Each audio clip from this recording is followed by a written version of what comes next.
ജീവിതം നമ്മളിതിന് ചെലവഴിച്ചു, ഞങ്ങൾ പ്രാർത്ഥിക്കാറില്ല, സഹായവേട്ടമേ നടത്താറുള്ളൂ എന്ന് പറയുന്ന സമസ്തക്കാർക്ക് മറുപടി പറഞ്ഞു, ഇവിടുത്തെ ഇബാദത്തും ഇവിടുത്തെ ഇസ്തിആനത്തും ഒന്നാണ്. അതുകൊണ്ട് ഞാൻ റബ്ബിനെ മാത്രമേ വിളിക്കൂ, ഞാൻ വേറെ ആരും വിളിക്കുകയില്ല എന്ന് പ്രഖ്യാപിക്കു നബിയെ എന്ന് പറഞ്ഞെടുത്ത് തൊടേണ്ടി വന്നു. തൗഹീദ് പൊളിയുന്നതാണ് നിങ്ങൾ കാണുന്നത്. അപ്പോ നെഞ്ചത്ത് കൈവച്ചെടുക്കുന്ന പ്രതിജ്ഞ പിഴച്ചിട്ടാണ് പുളിക്കല്. കാരണവന്മാരെ, യഥാർത്ഥത്തിൽ നമ്മളിപ്പോൾ പ്രതിജ്ഞ എടുത്തുകൊണ്ടിരിക്കുന്നത് എന്ന ചേതോവികാരമല്ലാതെ ഈ പരിപാടിയുടെ സംഘാടകർക്ക് വേറെ വിഷമൊന്നുമില്ല. പുളിക്കലെ കുട്ടികളെ പറ്റി വലിയ കംപ്ലൈന്റ് പറഞ്ഞ സലഫി, പുളിക്കലെ കുട്ടികൾ, കേരളത്തിലെ തൗഹീദുള്ള മൻഹജുള്ള കുറെ കുട്ടികൾ വരും ദിവസങ്ങളിൽ നിങ്ങൾക്ക് കൂടുതൽ പ്രതിസന്ധിയെ സൃഷ്ടിക്കുകയുള്ളൂ. അതിന് പറ്റിയ കുട്ടികളെ യഥാർത്ഥത്തിൽ മുജാഹിദ് പ്രസ്ഥാനം കൂടുതൽ പണി ഏൽപ്പിച്ചിട്ടുണ്ട്. അവരവരുടെ പണിയുമായി സമൂഹത്തിലേക്ക് ഇറങ്ങുമ്പോൾ നിങ്ങൾ പുളിക്കല കുട്ടികളെ പറ്റി പറഞ്ഞ പരാതി വേറെ പല സ്ഥലത്തും പറഞ്ഞ പരാതി കൂടുതൽ പരാതിയായി വരും. അല്ലാത്തവരുമുണ്ട് എന്ന് നിങ്ങൾ പറഞ്ഞ പ്രത്യേക പശ്ചാത്തലത്തിൽ. അതുകൊണ്ട് ഭൗതിക അഭൗതികം എന്നുള്ളത് അത് പൊളിച്ചു. അതുകൊണ്ട് അപ്പൊ എന്ത് ചെയ്യേണ്ടി വന്നു? പ്രാർത്ഥനയുടെ നിർവചനം പൊളിയേണ്ടി വന്നു.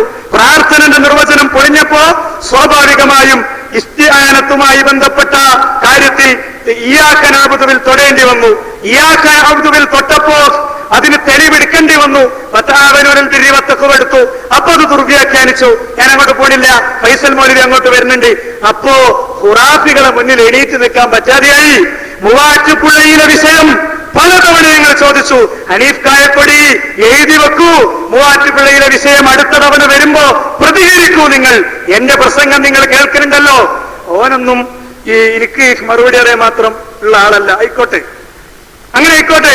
എന്നാലും മുജാഹിദികൾക്ക് വേണ്ടി നിങ്ങൾ മറുപടി പറയും. ഞങ്ങളെ പണ്ഡിതന്മാർ ഈ വിഷയം ഉദ്ധരിച്ചിട്ടുണ്ട്, അതുകൊണ്ട് മറുപടി പറയും അല്ലേ? ഓനൊക്കെ അവോയ്ഡ് ചെയ്താൽ മതി. നല്ല സുഖ അങ്ങനെ പറഞ്ഞാല്. പക്ഷെ അവിടെ ചോദ്യങ്ങൾ കുറെ ബാക്കിയുണ്ട്, അതാണ് കിട്ടണം, അതിന്റെ ഉത്തരാണ് കിട്ടണം. നമ്മളെ വലിയ ആളായിട്ട് നിങ്ങൾ അംഗീകരിക്കണ്ട. ഇതേ ചോദ്യമൊക്കെ പണ്ഡിതന്മാർ ചോദിച്ചിട്ടുണ്ട്. ആ ചോദ്യത്തിന് ഉത്തരം പറഞ്ഞാൽ മതി. നിങ്ങൾ എനിക്ക് മറുപടി പറയേണ്ട, അതിന് മാത്രം വലിപ്പൽപ്പ് എനിക്ക് ഉണ്ടാവില്ല. പക്ഷേ ഇത് വളരെ ക്ലിയറാണ്. ചോദ്യത്തിന്റെ ഉത്തരം നിങ്ങൾക്ക് കിട്ടണം. എന്താ? ജിന്നും മലക്കും അബോധികാകുമ്പോ സിഹിർ വർക്ക് ചെയ്യണതാരാ? സിഹിറിന് വർക്ക് ചെയ്യണതാരാ? ജിന്നാണ് അല്ലേ? അപ്പൊ സ്വാഭാവികമായിട്ടും അത് ശിർക്കിന്, ആ സംഗതി സിഹിറിൽ വിശ്വസിക്കുന്നത് ശിർക്കല്ലേ എന്ന് വെച്ചപ്പോ വിശ്വസിച്ചാൽ ശിർക്കാവൂല, പ്രാർത്ഥിച്ചാലേ ശിർക്കാവുള്ളൂ എന്നാണ്. മുഹീദ്ദീൻ ശൈഖിനെ സഹായിക്കുമെന്ന് വിശ്വസിച്ചാൽ ശിർക്കാവുകയില്ല എന്ന് പറഞ്ഞതിന് തുല്യമല്ലേ?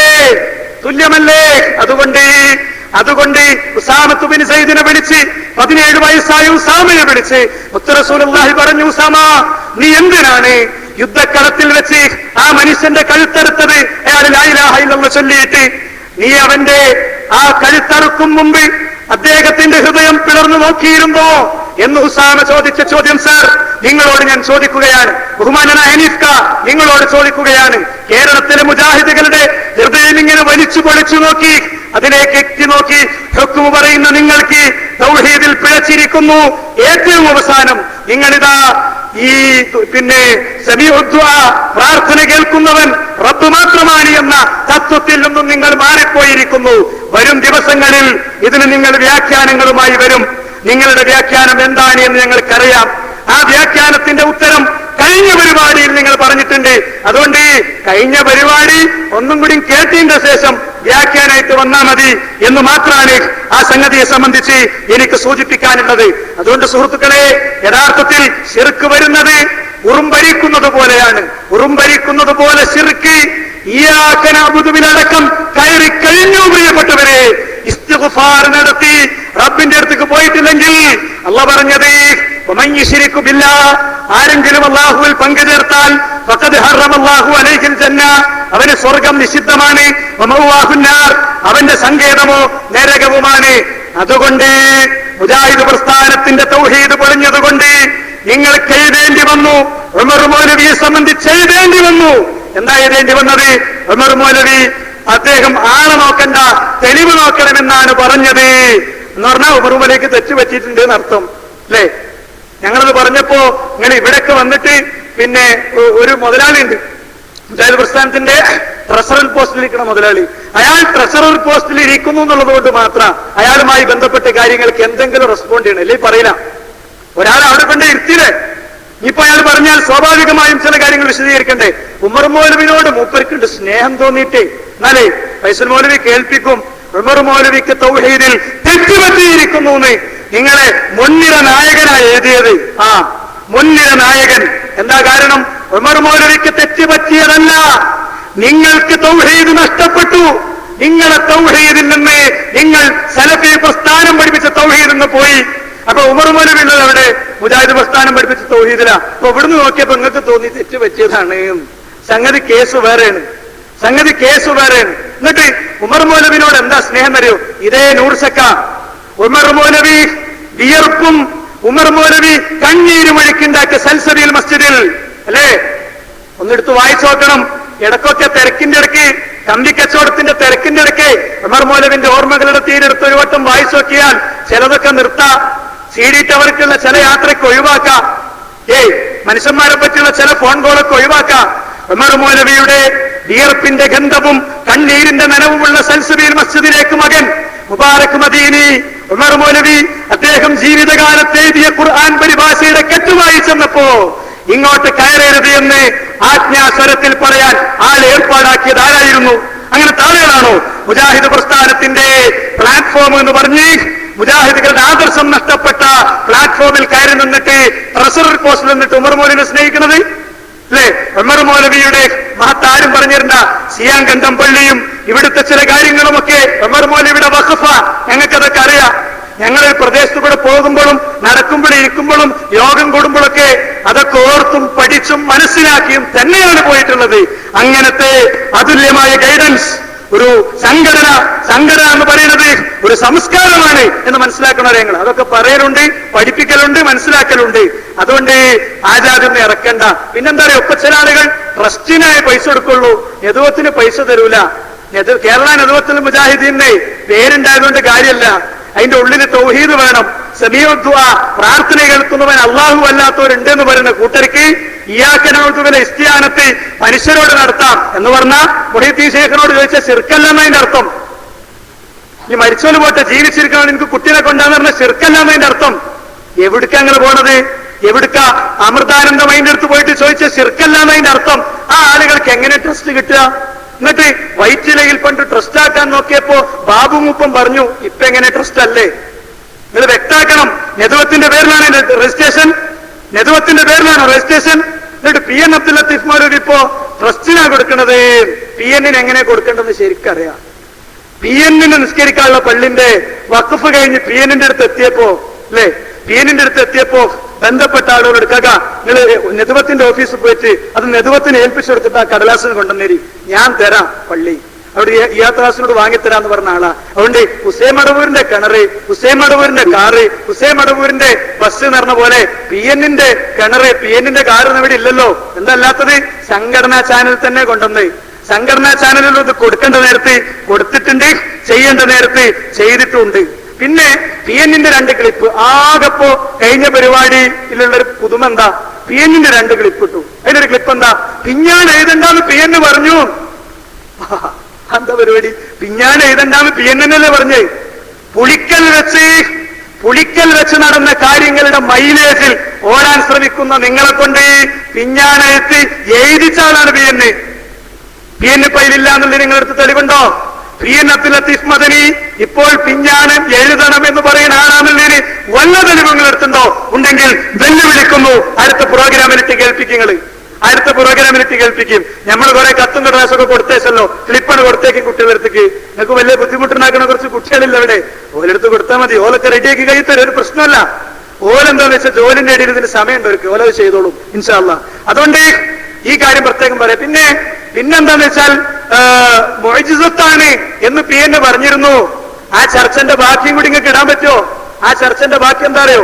ഉഖ്റുജ് അദുവല്ലാന്ന് റസൂലുള്ള പറഞ്ഞു. അപ്പൊ അതുകൊണ്ട് അത് റസൂലുള്ളാഹിക്ക് മാത്രമുള്ളതാ.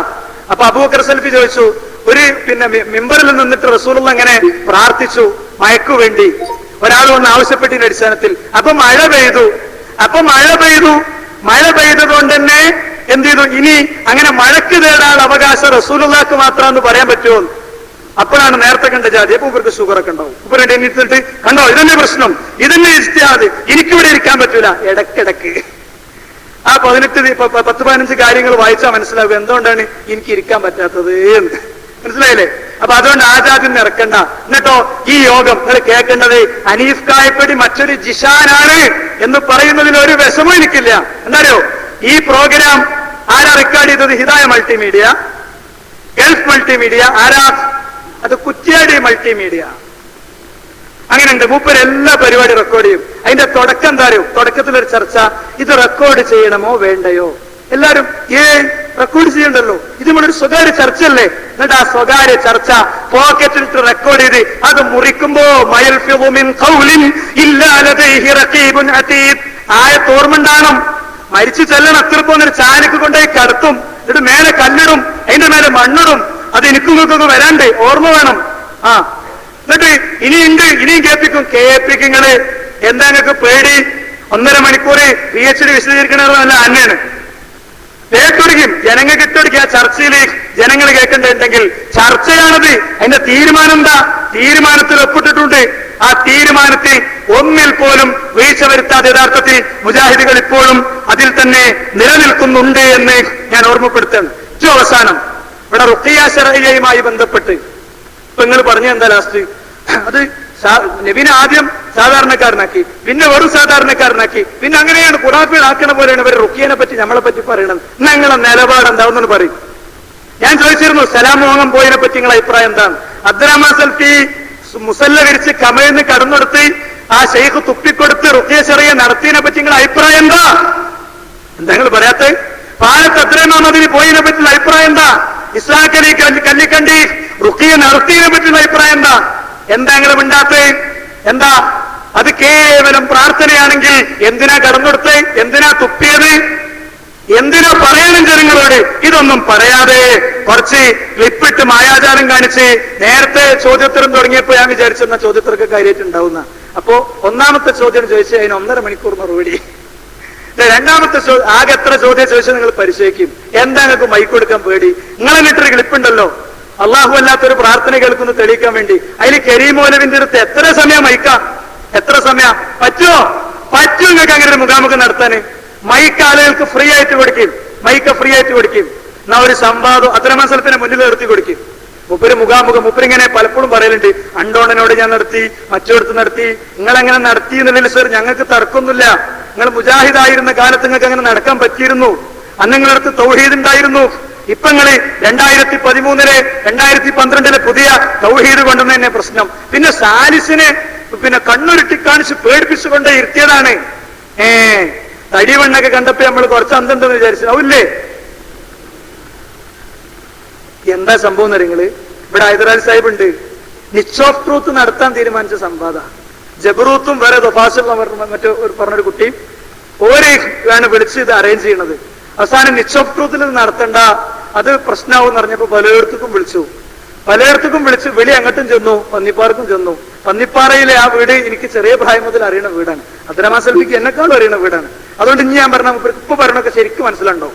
ഇപ്പൊ ഞാൻ പറയണൊക്കെ എന്നിട്ട് അവിടെ കൊണ്ട് ഇരുത്തിയിട്ട് കണ്ണ കുറിച്ച് പേടിപ്പിച്ചു. എത്ര വയസ്സ്? 3 3.5. പള്ള നിറച്ചനെ കിട്ടിയപ്പോഴേ മാന്യമായ ഭാഷയിൽ എങ്ങനെ സംവാദം നടത്തുമെന്ന് കേരളത്തിന് പഠിപ്പിച്ചു കൊടുത്തു. കുറച്ചും കൂടി ഒന്നും ഇല്ലാതെ നല്ലവർക്ക് ഇങ്ങനെ കാര്യങ്ങളൊക്കെ പറഞ്ഞ് മനസ്സിലാക്കി കൊടുത്താലും സംവാദമാകുമെന്ന് മനസ്സിലാക്കി കൊടുത്തപ്പോ അതിന്റെ ക്ഷീണം തീർക്കാനും. എന്നിട്ട് ഫൈസല് നിലയും വലിയ അറിയണമെങ്കിൽ ഓന്റെ മുന്നിൽ ചെന്നാ മതി.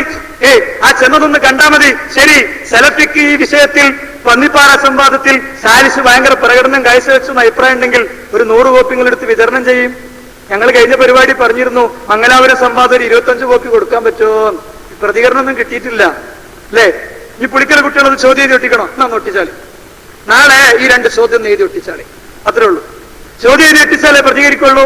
എന്ത് വേണമെങ്കിലും നിങ്ങൾ ചെയ്തോളും. നിങ്ങളെ കൊണ്ട് പ്രതികരിപ്പിക്കുകയും ചെയ്യും, നിങ്ങളവിടെ വരുത്തിക്കുകയും ചെയ്യും, നിങ്ങളെ കൊണ്ട് പറയിക്കുകയും ചെയ്യും. ഇനി അതിപ്പോ എന്താ മറുപടി ഒന്നും പറഞ്ഞിട്ടില്ല, അങ്ങനത്തെ അജണ്ട കൊണ്ടുവരില്ല. മറുപടി പറയാത്തത് എന്താന്ന് ലിസ്റ്റ് ചെയ്ത് എഴുതിയും തന്നാ മതി. ഇങ്ങോട്ട് ഇപ്പോഴും തന്നാ മതി. മറുപടി ഞങ്ങൾ പറഞ്ഞോളാം. എന്താണ് മറുപടി വരാത്തെന്ന് ലിസ്റ്റ് ചെയ്ത് തന്നാ ഒക്കെ മറുപടി നമ്മൾ പറഞ്ഞോളൂ. അറിയാത്തതാണെങ്കിൽ അറിയില്ല എന്നും പറഞ്ഞോളൂ. അടുത്ത പരിപാടിയിൽ പ്രസംഗിക്കാൻ പറഞ്ഞോളൂ. അതുകൊണ്ട് മറുപടി ഒന്നും ഉണ്ടായിട്ടില്ല. അതുകൊണ്ട് എന്ത് ചെയ്യണ്ട, നമുക്ക് അടുത്ത പരിപാടി വെക്കണ്ട എന്ന് തീരുമാനിക്കണ്ട. CD ടവറിൽ ഇഷ്ടം പോലെ പൈസ ഉണ്ട്, എനിക്കറിയാം. അവിടുന്ന് കിട്ടും പൈസ. സംഗതി ഇത് അബ്ദുറഹ്മാൻ സൽഫി ഉണ്ടാക്കിയ തൗഹീദ് ആയതുകൊണ്ട് പൈസ അവിടുന്ന് കിട്ടും. അതുകൊണ്ട് അവിടുന്ന് കാര്യങ്ങൾ വാങ്ങണം എന്നാണ്. പിന്നെ ഉഖ്റുജ അതുകൊള്ള എന്ന് പറയാന്നുള്ളൊരു അഭിപ്രായം ഞങ്ങൾക്ക് ഒരു കാലത്തുണ്ടായിരുന്നു. പറയാൻ പറ്റൂല എന്ന് വേറൊരു കാലത്ത് അഭിപ്രായം ഉണ്ടായിട്ടുണ്ടല്ലോ. അപ്പോഴോ അതിനെപ്പറ്റി എന്താ നിങ്ങളുടെ അഭിപ്രായം, നിലപാട്? അതുകൊണ്ട് സുഹൃത്തുക്കളെ, ഇവിടെ വിഷയം ക്ലിയറാണ്, വിഷയം വളരെ ക്ലിയറാണ്. ഈ ഒരു നിലയ്ക്ക് മുന്നോട്ട് പോവുകയാണ്. സ്വകാര്യമായി ഫോണുകളിലെ സംഭാഷണങ്ങൾ റെക്കോർഡ് ചെയ്ത് അദ്ദേഹം ഇവിടെ പ്രദർശിപ്പിച്ച സ്ഥിതിക്ക് ചിലത് ഞങ്ങൾക്കും ഇടാനുണ്ട്, അല്ലേ? ചിലത് ഞങ്ങൾക്കും ഇവിടെ കേൾപ്പിക്കാനുണ്ട്. അഹമ്മദ് സാഹിബിന്റെ ക്ലിപ്പ് ഇടണ്ട, അഹമ്മദ് സാഹിബിന്റെ ക്ലിപ്പ് എടുത്തിട്ടില്ല, ആയിക്കോട്ടെ. ചിലത് ഞങ്ങൾ ഇൻഷാ അല്ലാഹ് പ്രദർശിപ്പിക്കും. അബ്ദുറഹ്മാൻ സലഫിനെ പറ്റി കൃത്യമായിട്ട് പറഞ്ഞല്ലോ. അപ്പൊ സലഫി ചോദിക്കണത് എന്താ അറിയോ? ഇങ്ങോട്ടൊന്നാണ് പോകാൻ പറഞ്ഞാൽ മതി, ആര് TP അല്ലെങ്കിൽ AP, ഞാൻ പോയിക്കോളാന്നാ. ഞാൻ ക്ലിപ്പ് ഞാൻ കേൾപ്പിക്കണില്ല, പിന്നെ വേണ്ട. പിന്നെ ഞാൻ AP DP പറഞ്ഞാൽ മതി എന്നാ. AP വിഷയം കഴിഞ്ഞ ദിവസം പറഞ്ഞിട്ടുണ്ട് ഒരാൾ ഫോണിൽ വിളിച്ചപ്പോ. മുജാഹിദ് പ്രസ്ഥാനത്തിന്റെ പ്ലാറ്റ്ഫോമിൽ ഞാൻ ഒഴിഞ്ഞോളാം, TP അല്ലെങ്കിൽ AP പറഞ്ഞാൽ മതി. AP പറഞ്ഞിട്ടുണ്ട്. AP പറഞ്ഞിട്ടില്ല എന്ന് സെൽഫി പറഞ്ഞാൽ ആ ക്ലിപ്പ് കൂടെ ഇടും. ആവശ്യമുള്ളത് ഇങ്ങനെ ആവശ്യമുള്ള സമയത്ത് കൊടുക്കുക എന്നുള്ളതാണ് നമ്മളെ പരിപാടി. ഇത് ബ്രോസ്റ്റർ 1.5 വയസ്സായ കുട്ടിക്ക് കൊടുത്തിട്ടുള്ളൂ, ചെറിയ നല്ല ബിസ്ക്കറ്റൊക്കെ കൊടുത്ത് ഇങ്ങനെ റെഡിയാക്കലാണ്. ക്രമേണ ശരിയായി വരുമ്പോൾ നമുക്ക് നോക്കാം. അതുകൊണ്ട് സുഹൃത്തുക്കളെ, ഇത്രയും നേരം സംസാരിച്ചത് ഒരുപക്ഷെ സാധാരണയിൽ നിന്ന് വ്യത്യസ്തമായ ചില രീതികളിലേക്ക് പോയതിന് കൃത്യമായ ലക്ഷ്യമുണ്ട്.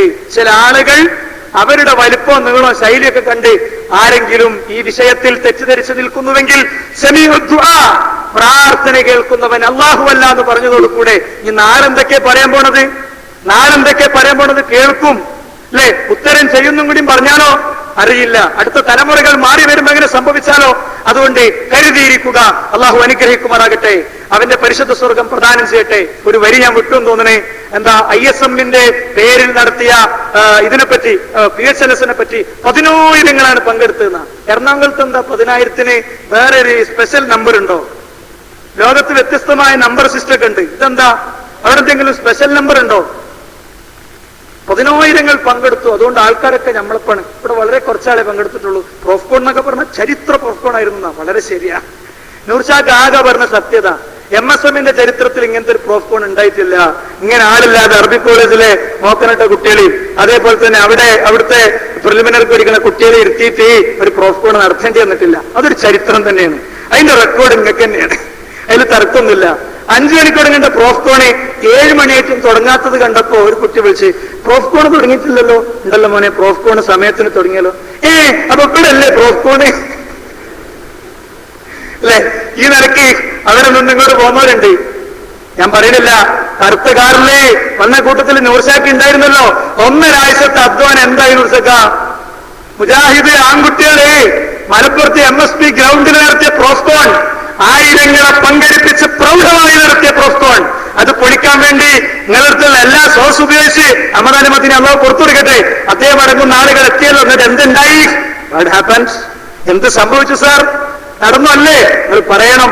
ചരിത്രം തന്നെ നിങ്ങളെ ചരിത്രം ഇൻഷാ അല്ലാഹ് വരും ദിവസങ്ങളിൽ കൂടുതൽ ശക്തമായി കാണുന്നു. ഒരു ചരിത്രം കൂടി ഉണ്ടായിട്ടുണ്ട്. എന്താ അറിയോ? MSM-ന്റെ ചരിത്രത്തിൽ ഇലക്ഷൻ നടത്താതെ കമ്മിറ്റി പ്രഖ്യാപിക്കുന്ന മഹാ അത്ഭുതം.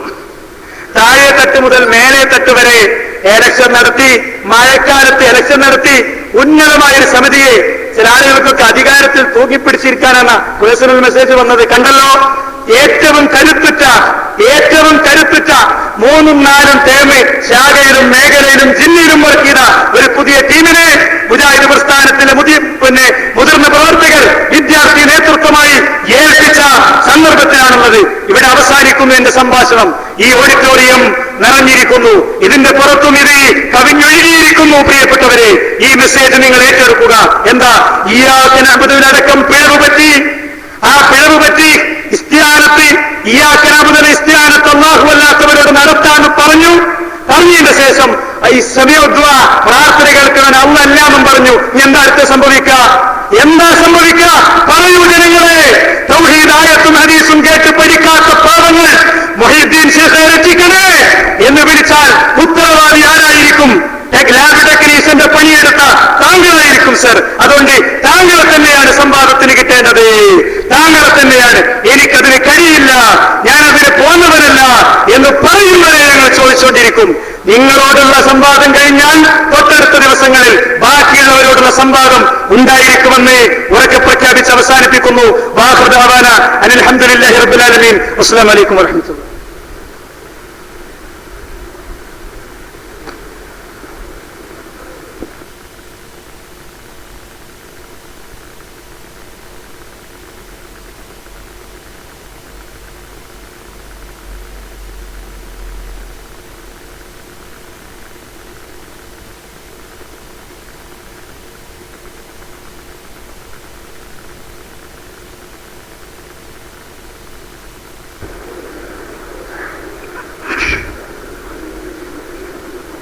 السلام عليكم ورحمة الله وبركاته. بسم الله الحمد لله اللهم صل على محمد وعلى آل محمد كما صليت على إبراهيم وعلى آل إبراهيم إنك حميد مجيد. اللهم بارك على محمد وعلى آل محمد كما باركت على إبراهيم وعلى آل إبراهيم إنك حميد مجيد. أيها الناس اتقوا الله حق تقاته ولا تموتن إلا وأنتم مسلمون. സ്നേഹം നിറഞ്ഞ വിശ്വാസിനികളെ, സഹപ്രവർത്തകരെ, അല്ലാഹു സുബ്ഹാനഹു വ തആലയുടെ നിയമ നിർദ്ദേശങ്ങൾ പരമാവധി പാലിക്കാൻ ശ്രമിക്കണേ എന്ന് ഒരിക്കൽ കൂടെ ഓർമ്മപ്പെടുത്തുകയാണ്. അല്ലാഹു അനുഗ്രഹിക്കുമാറാവട്ടെ.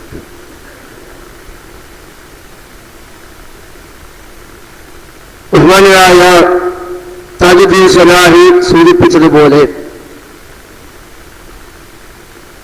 ഒരു ആർട്ടിഫിഷ്യൽ അജണ്ട മുമ്പിൽ വെച്ചുകൊണ്ട് തുടങ്ങി വെച്ച് ഇറങ്ങിപ്പുറപ്പെട്ട മൂവർ സംഘം ഇപ്പോൾ രാഷ്ട്രത്തിൽ മുജാഹിദുകളുടെ മനസ്സിൽ നിന്ന് മാത്രമല്ല, മുജാഹിദ് പ്രസ്ഥാനത്തിന്റെ നാളിലൂടെയുള്ള ആദർശ പാതയിൽ നിന്നും ബഹുദൂരം പിറകോട്ട് പോയി എന്നുള്ളത് നാൾക്ക് നാളെന്നോളം ആളുകൾക്ക് ബോധ്യമായിക്കൊണ്ടേയിരിക്കുകയാണ്.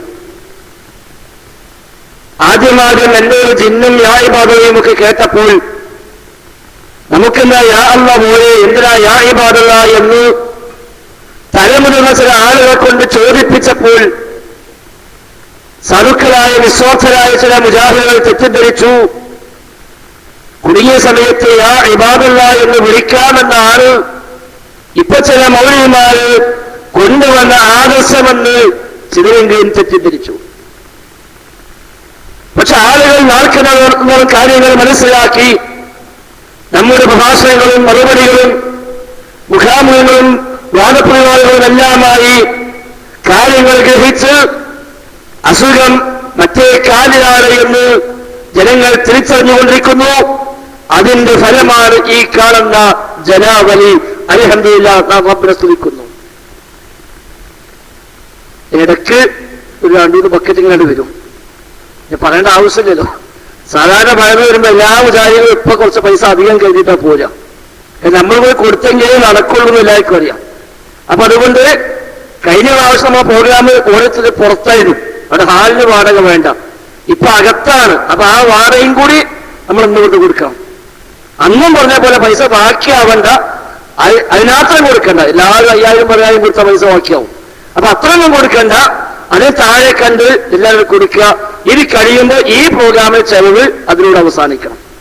അതേപോലെ മണ്ണാർക്കാട്ട് ഒരു പള്ളിക്ക് വേണ്ടി സ്ഥലം വാങ്ങി, കുറച്ച് പൈസന്റെ കുറവുണ്ട്, അതിവിടെ പുറത്തേക്കുന്നുണ്ട്. അപ്പൊ അകത്ത് കയറാൻ വയ്യാത്തോണ്ടാ. ഇവിടെ 2 ബക്കറ്റ് ഉണ്ടാകുമ്പോൾ 3-ാമത്തെ ബക്കറ്റ് കൊണ്ട് വരാൻ വയ്യല്ലോ. ഒരു പള്ളിക്ക് സ്ഥലം വാങ്ങി ഇൻഷാ അല്ലാഹ് നമ്മുടെ പള്ളി ഇവിടെ വരും. 3/4 ഭാഗം അവർ തന്നെ പണം സ്വയം അതിന് ഉണ്ടാക്കിയിട്ടുണ്ട്. ബാക്കി തികയാത്തതിനാണ് നമ്മളെ സമീപിച്ചത്. ഒരു പുറത്തുണ്ടാവും, പോണ വഴിക്ക് പള്ളിക്ക് സ്ഥലം വാങ്ങി പൈസ കൊടുക്കാൻ പോലുള്ളത് അതും കൊടുത്തു പോവാം. റബ്ബ് എല്ലാം സ്വീകരിക്കുമാറാവട്ടെ. ഏതായാലും ശരി, മുജാഹിദുകളുടെ മനസ്സിൽ നിന്ന് ആർക്കുനാളെന്നോണം ഈ മൂവർ സംഘം മെല്ലെ മെല്ലെ മെല്ലെ മെല്ലെ പുറത്തേക്ക് പോയിക്കൊണ്ടിരുന്നു. ഇപ്പോഴും മുജാഹിദ് പ്രസ്ഥാനം 100 കൊല്ലം സമുദായത്തെ പഠിപ്പിച്ച അടിസ്ഥാന ആദർശ പാതയിൽ നിന്ന്, തൗഹീദിന്റെ പാതയിൽ നിന്നും അങ്ങേയറ്റം വഴിമാറിപ്പോയി, വെടിവെളിച്ചുപോയി എന്നുള്ളത് പുലിക്കയിൽ അവർ നടത്തിയ മുഖാമുഖ നാടകത്തോടുകൂടി ഒന്നുകൂടി ബോധ്യമായിരിക്കുകയാണ്. നമ്മളിങ്ങനെ എല്ലാ സ്ഥലത്തും മുഖാമുഖം നടത്തിയപ്പോ ഒരിക്കൽ പൂതി ഒന്ന് നടത്തി നോക്കിയോ. പണ്ട് അരസ്പോലി കൊടുവള്ളി എന്ന് പറഞ്ഞു ഒരു ധൈര്യം മുഖാമുഖം നടത്തട്ടെ, ഒരു 10 നടത്തുമ്പോഴേക്ക് പിന്നെ അഡ്രസ് ഉണ്ടാവില്ല. അത് ശരിയാ. നമ്മൾ 10 നടത്തിയപ്പോ പിന്നെ മൂപ്പര അഡ്രസ് ഇല്ല. ആ മുഖാമുഖങ്ങൾ നടന്നുകൊണ്ടേയിരിക്കുന്നു. അൽഹംദുലില്ലാഹ്, റബ്ബിന്റെ അങ്ങേയറ്റത്തെ സഹായം കൊണ്ട് ഇനിയും ധാരാളം മുഖാമുഖങ്ങൾ ഇൻഷാ അല്ലാഹ് നടക്കാനുമുണ്ട്. പക്ഷെ അനസ്മോലിയെ നമ്മൾ ആ രംഗത്ത് പിന്നെ കണ്ടില്ല. നാല് ഭാഗത്തുനിന്നും ചോദ്യങ്ങൾ വന്നു. എന്തൊരു മുഖാമുഖം നമുക്ക് നടത്തിക്കൂടെ എന്ന് അവരുടെ ആളുകൾ ചോദിക്കാൻ തുടങ്ങിയപ്പോഴാ ഇതൊന്ന് നടത്തണമല്ലോ. അങ്ങനെ പുളിക്കലായിക്കോട്ടെ, വേറെ വേജാറില്ലല്ലോ എന്നാ. അതിനാണ് അബ്ദുറഹ്മാൻ സലഫിയും അതേപോലെ ഹനീഫ് കായക്കൊടിയും നാസർ സുല്ലമിയും എല്ലാവരും വന്നിട്ടും എന്നാലും ചില വിഭാഗത്ത് ഓർമ്മയില്ലെങ്കിലോ അത് ഓർമ്മാക്കി കൊടുക്കാൻ വേണ്ടി നോട്ടീസ്. അങ്ങനെ എല്ലാവരും കൂടി വന്നിട്ടാണ് ഇവിടെ മുഖാമുഖം സംഘടിപ്പിച്ചത്. എന്താ ഉണ്ടായത്?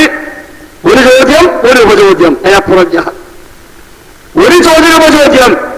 അത് കഴിഞ്ഞ് പിന്നെ അടുത്ത ചോദ്യത്തിൽ അണയിച്ചപ്പോ പറ്റൂല, ബാക്ക് പോയി നോടിയ ഏറ്റവും ബാക്കിൽ നിന്ന് എല്ലാവരും ചോദ്യം കഴിഞ്ഞിട്ട് നിങ്ങൾക്ക് വേണ്ടി ചോദിക്കാം. ആ സാധു ബാക്കിൽ പോയിരുന്നു ഇത് ചോദിച്ചിട്ട് എല്ലാവരും കഴിഞ്ഞപ്പോ സമയം കഴിഞ്ഞു കാണുന്നത്. എല്ലാവരും ചോദ്യം കഴിഞ്ഞപ്പോ എണീറ്റപ്പോ സമയം കുറയായി, ഇനി നമുക്ക് നീട്ടിക്കൊണ്ടുപോകാൻ കഴിയില്ല. എന്നിട്ടോ 3/4 മണിക്കൂർ മറ്റേ ചങ്ങായിന്റെ പ്രവാസനവും അതിന് പ്രശ്നമില്ല. ആ ഒറ്റ ചോദ്യം കൂടി വന്നാൽ പൂർണ്ണമായും പുളിക്കര മുഴുവൻ കാരണവന്മാർക്കും ഇവിടെ തനിനിറം ബോധ്യമാകും എന്നവർക്കറിയാം. അല്ലെങ്കിൽ അത് ബോധ്യമായിട്ടുണ്ട്. ഇപ്പൊ കാരണന്മാരുടെയൊക്കെ സംസാരം ഉണ്ടല്ലോ.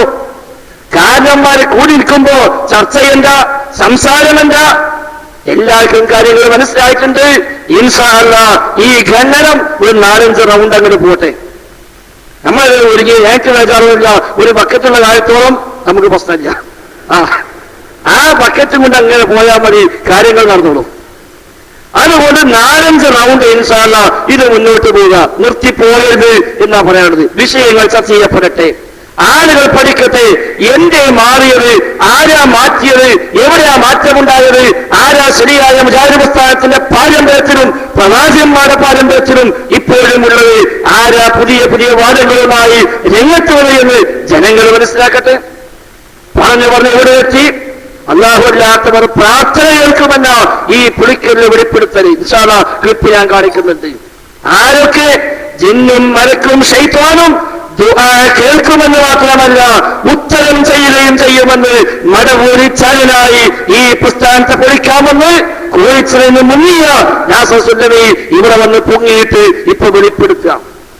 മുജാഹിദ് പ്രസ്ഥാനത്തിൽ ഇക്കാര്യം വരെ കേട്ടുപരിചയം പോലുമില്ലാത്ത ഈ പൊളിക്കല് കാരണവന്മാരെ പോലും നെട്ടിത്തെറിച്ചിട്ടുണ്ടാവും. ആ ഒരു വാദം കേട്ടപ്പോൾ ഇൻഷാ അല്ലാഹ് ഞാൻ അങ്ങോട്ട് വരുന്നുണ്ട്. അതിന് മുമ്പ് അതിന് 4 വഴികൾ പറയണമല്ലോ. കഴിഞ്ഞ പ്രസംഗത്തിന്, കഴിഞ്ഞ മുഖാമുഖത്തിൽ ഞാനും താജുദ്ദീൻ സലാഹിയും വിശദമായി വിശദീകരിച്ചതാണ് ഓരോ രംഗവും. അതുകൊണ്ട് കൂടുതൽ വിശദീകരണം ഇനി ആവശ്യമില്ല. അതെല്ലാം നമ്മൾ പറഞ്ഞു. വാദപ്പൊഴിവാദമടക്കം അബ്ദുറഹ്മാൻ സലഫിയെ വെല്ലുവിളിക്കാനുള്ള സാഹചര്യമടക്കം ഇവിടെ പറഞ്ഞു. ഇപ്പോൾ ആ സംവാദത്തിന് ഒരു പുതിയൊരു ന്യായം, ഒരു പുതിയ മറുപടി കണ്ടെത്തിയ ഇപ്രാവശ്യം ഹനീഫ് കായക്കൊടി വന്ന് ഇൻഷാ അല്ലാഹ് ആ ക്ലിപ്പ് ഞാൻ കേൾപ്പിച്ചിട്ടുണ്ട്. അതിന് മുമ്പ് ചില കാര്യങ്ങൾ നമുക്ക് മനസ്സിലാക്കാനുണ്ട്. സൂചിപ്പിച്ച പോലെ എന്തുകൊണ്ട് ഈ വിവാദമുണ്ടായി? ചിലർ വിചാരിക്കും എന്താ പണ്ടൊന്നുമില്ലാത്തൊരു വിവാദം, എന്താ ഇപ്പൊ ഇങ്ങനെ ഉണ്ടാകുന്നത്? 100 കൊല്ലമായി നമ്മൾ പോന്നു, 90 കൊല്ലം അല്ലെങ്കിൽ 80 കൊല്ലം ഒരു പ്രശ്നവുമില്ലാതെ പോന്നു. 2002 ഒരു വിവാദമുണ്ടായി. അവർ ഇങ്ങോട്ട് പിന്നെ വിവാദങ്ങളാണല്ലോ. 1 2 3 4 അതങ്ങനെ തുടർന്നുകൊണ്ടിരിക്കുന്നു.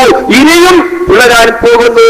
2 കമ്പിയിൽ ഏതിനാ ബലം കൂടുതൽ എന്ന മൽപ്പിടുത്തം നടന്നുകൊണ്ടിരിക്കുക. ആയിക്കോട്ടെ, ആർക്കും പുലരാനുള്ള സ്വാതന്ത്ര്യമുണ്ട്.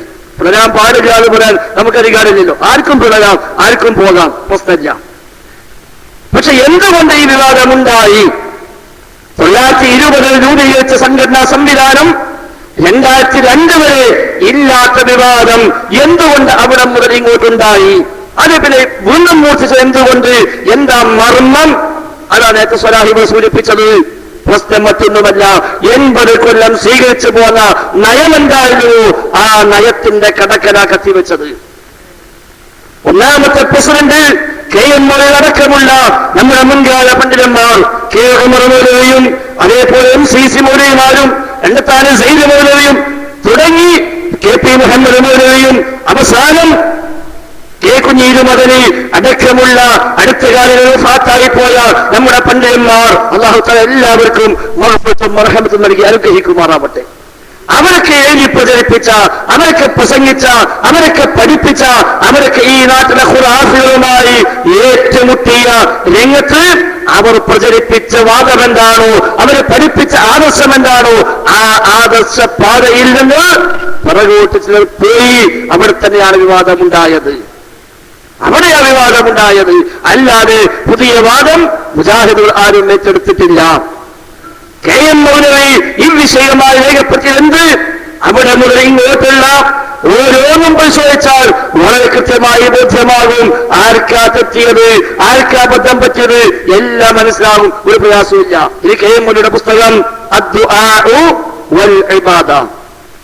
അദ്ദുആഉ വൽ ഇബാദ കെ എം മൗലവിയുടെ പുസ്തകം മാത്രമല്ല, ഇത് പ്രസിദ്ധീകരിച്ചത് ജംഇയ്യത്തുൽ ഉലമാ കേരള ജംഇയ്യത്തുൽ ഉലമ പുറത്തിറക്കിയ കെ എം മൗലവി എഴുതിയ പുസ്തകമാണ് അദ്ദുആഉ വൽ ഇബാദ എന്ന ഈ പുസ്തകം.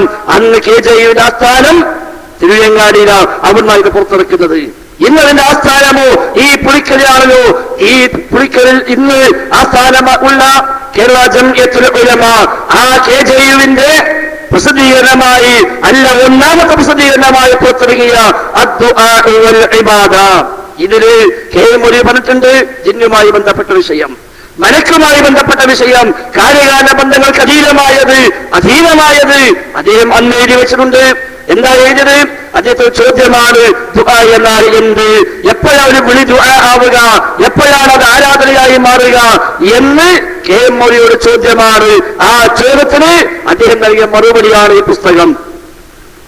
ആ ചോദ്യത്തിന് നൽകിയ മറുപടി അതാണ് പുസ്തകമായി പുറത്തു വന്നത്. അതിന്റെ 7-ാമത്തെ പേജിൽ മൗലവി എഴുതിയ റബ്ബിനെ മാത്രമേ ആരാധിക്കാവൂ, അവനോട് പ്രാർത്ഥിക്കാവൂ എന്ന് പഠിപ്പിച്ചിട്ട് മൗലവി പറയുന്നു, ഈ കാര്യത്തിൽ ഹയാത്തുള്ളവരോടായാലും മരിച്ചവരോടായാലും ആ ദുആകൾ തമ്മിൽ യാതൊരു വ്യത്യാസവുമില്ല. മരിച്ചോരെ വിളിച്ച ദുആ ജീവനോരെ വിളിച്ച ദുആ അല്ല എന്നല്ല. ദൃശ്യലോകത്തുള്ള മനുഷ്യന്മാർ ഒഴിവാക്കി മരിച്ചുപോയ മനുഷ്യന്മാർ ഒഴിവില്ല എന്നല്ല.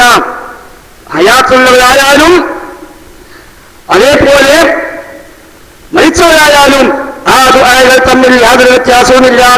ഇവിടെയുള്ള വ്യത്യാസം സൃഷ്ടിയും സൃഷ്ടാവും തമ്മിലാകുന്നു.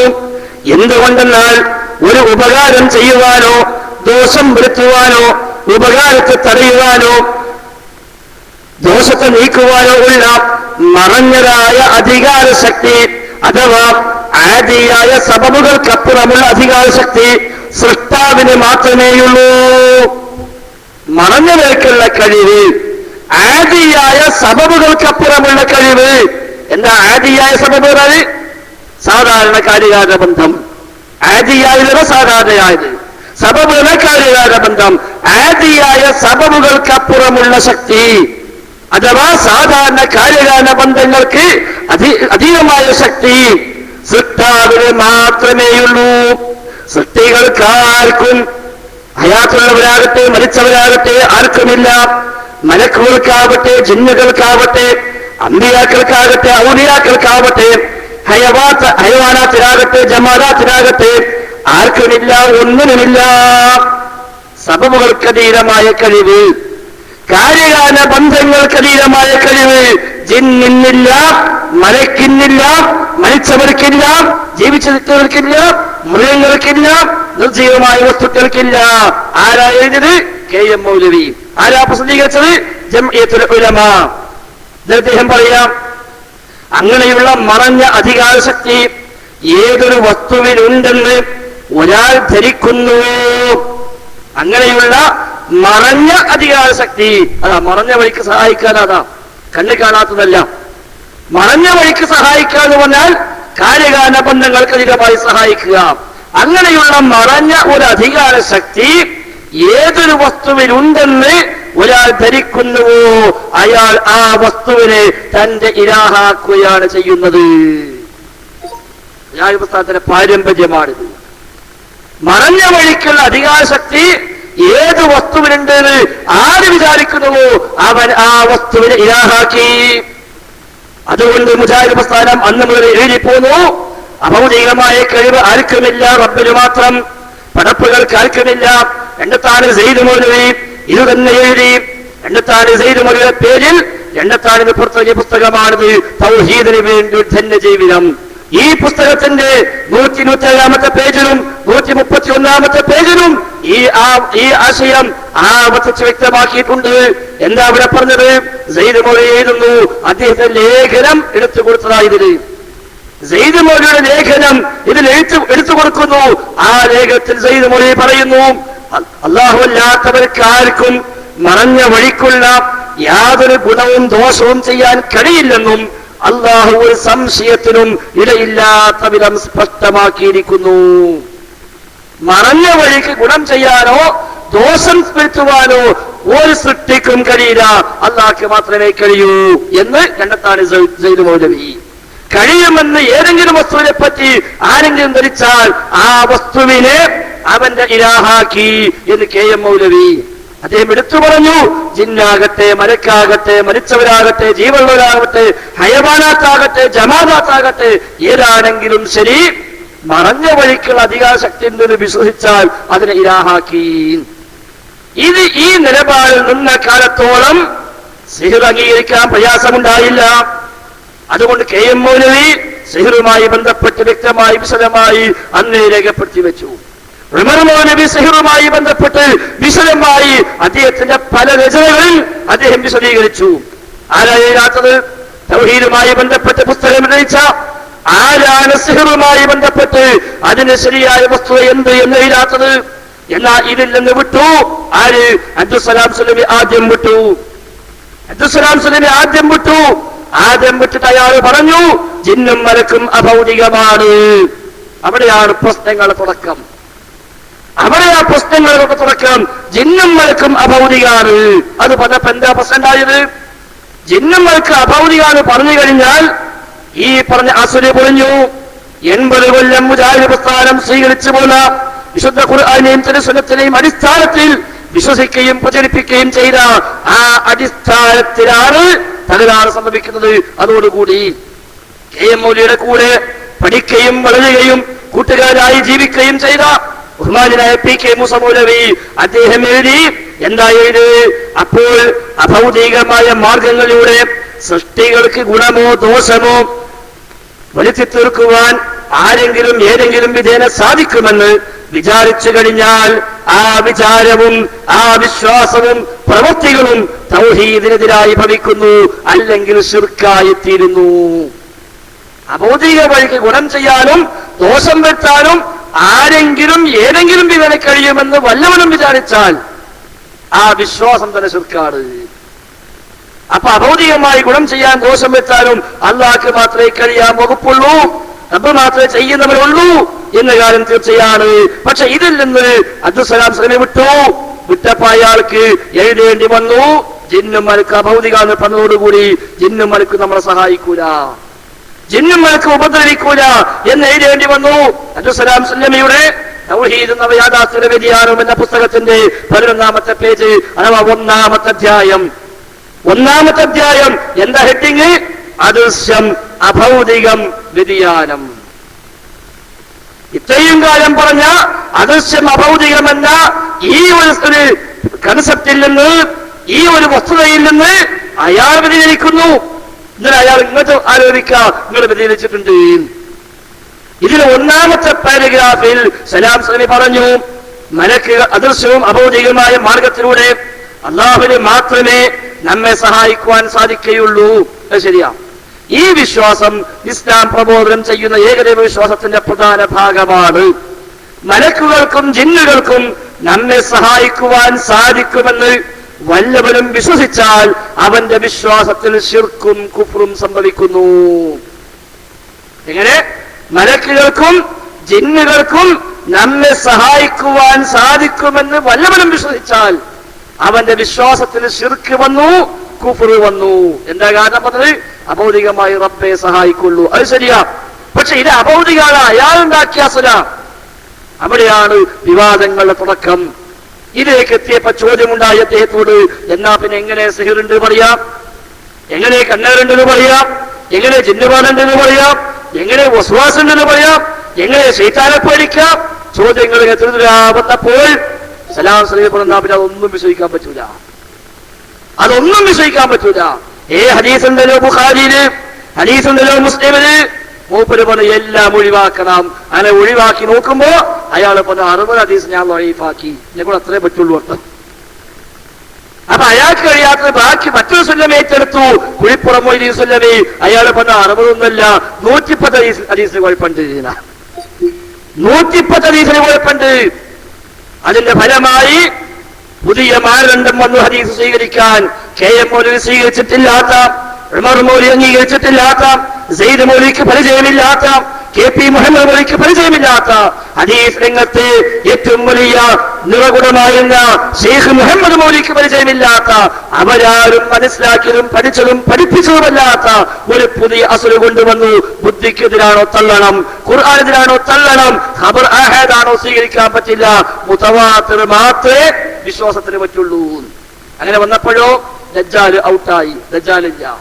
സല്ലല്ലാഹു അലൈഹി വസല്ലം ഈ ബുക്കിൽ എഴുതി, ബുഖാരി പരിഭാഷ എഴുതി, ദജ്ജാലുമായി ബന്ധപ്പെട്ട് അയാൾ എഴുതി എന്താ, അല്ല അവസാന കാലത്ത് വരാനുള്ള ഒന്നൊന്നല്ല ദജ്ജാൽ. എന്താ മുമ്പ് തെളിവറിയോ? കഴിഞ്ഞു പോയ എല്ലാ അമ്പിയാക്കളും തങ്ങളുടെ ഉമ്മത്തിനെ ദജ്ജാലിനെ കുറിച്ച് താക്കീത് ചെയ്തിട്ടുണ്ട് എന്ന് ഹദീസിലുണ്ട്. അപ്പോഴാ മൂപ്പരെ ബുദ്ധി വർക്ക് ചെയ്തത്. മൂപ്പർ ആലോചിച്ചു, അവസാന കാലത്ത് വരാനുള്ളതാണെങ്കിൽ എന്തിനാ നൂഹ് നബി ബേജാറാക്കുന്നത് സമൂഹത്തിന്? എന്തിനാ കഴിഞ്ഞ കാല അമ്പിയാക്കന്മാർ താക്കീത് ചെയ്യുന്നത്? അപ്പൊ ഇത് അന്ന് വരാനുള്ളതല്ല, പിന്നെ ഇത് ജനങ്ങൾക്കിടയിൽ വസ്വാസ് ഉണ്ടാക്കുന്ന പണ്ഡിതന്മാർക്കും പ്രസ്ഥാനങ്ങൾക്കും എല്ലാം പറയുന്ന പേരാ ദജ്ജാല്. അതിപ്പോ എന്റെ മുമ്പിൽ പല പ്രചോദനം നമുക്കറിയാം. അപ്പൊ മൂപ്പയുടെ ചോദ്യം അങ്ങനെയാണെങ്കിൽ ദജ്ജാല് ഒറ്റക്കണ്ണനാ ഹദീസിലുണ്ടല്ലോ, ഒറ്റക്കണ്ണനാ ദജ്ജാല്. അങ്ങനെ ഉണ്ടല്ലേ, എന്നിട്ടിപ്പോ എന്താ ചെയ്യാ? അവൻ മൂപ്പരെ വ്യാഖ്യാനം ഒറ്റക്കണ്ണൻ എന്ന് പറഞ്ഞാൽ വിഷയത്തിന്റെ ഒരു വശം മാത്രം അവതരിപ്പിക്കുന്നവൻ എന്നാണ്. അങ്ങനെ വ്യാഖ്യാനിച്ച് ഒപ്പിച്ചു. പല ആയത്തുകളെയും വ്യാഖ്യാനിച്ചു, പല ഹദീസുകളെയും ചവിട്ടി വലിച്ചു. ഹദീസുകളുടെ പുച്ഛം തന്നെ ഈ സമൂഹത്തിന് പ്രചരിപ്പിച്ചു. വിശിഷ്യ മുജാഹിദായി സമൂഹത്തിന് പ്രവർത്തിച്ചിരുന്ന ധാരാളം ആളുകൾക്ക് ആ പുതിയ ചിന്താധാര ഇയാൾ പകർന്നു കൊടുത്തു. അങ്ങനെ ഹദീസ് കേട്ട തന്നെ പുച്ഛം, ഹദീസല്ലേ അതവിടെ കേട്ട്, ഖുർആനുണ്ടോ ആയത്തുണ്ടോ എന്ന് ചോദിക്കുന്ന നേരത്തേക്ക് കാര്യങ്ങളെത്തി. അതിന്റെ സ്വാധീനം പലരിലും ഉണ്ടായി. ഖുർആൻ പരിഭാഷ പതിറ്റാണ്ടുകളായി KNM പ്രസിദ്ധീകരിച്ച് അത് വിതരണം ചെയ്തുകൊണ്ടിരിക്കുമ്പോഴും ഹദീസിന്റെ ആധികാരിക പരിഭാഷ ഇന്നേ വരെ ഉണ്ടായില്ല. നൂറ്റാണ്ട് തികയാൻ പോകുന്നു, പക്ഷേ ഒരു ഹദീസ് പരിഭാഷ എന്ത് KNM ഇറക്കാൻ ധൈര്യമുണ്ടായില്ല. പലരും ആവശ്യപ്പെട്ടുവല്ലോ എഴുതിത്തരാമെന്ന് പോലും ബഹുമാനായ അബ്ദുൽ ഹഖ് സുല്ലമി ആമയൂര് KNMനോട് AP അബ്ദുൽ ഖാദിർ മൗലവിയോട് പോലും പറഞ്ഞിട്ട് എന്തേ വെളിച്ചം കാണാതെ പോയത്? ഹദീസിൽ കേട്ട ഏപ്പിക്കും വല്ലാണ്ട് ദഹിക്കണില്ല നമ്മൾ സംശയിക്കേണ്ടിയിരിക്കുന്നു.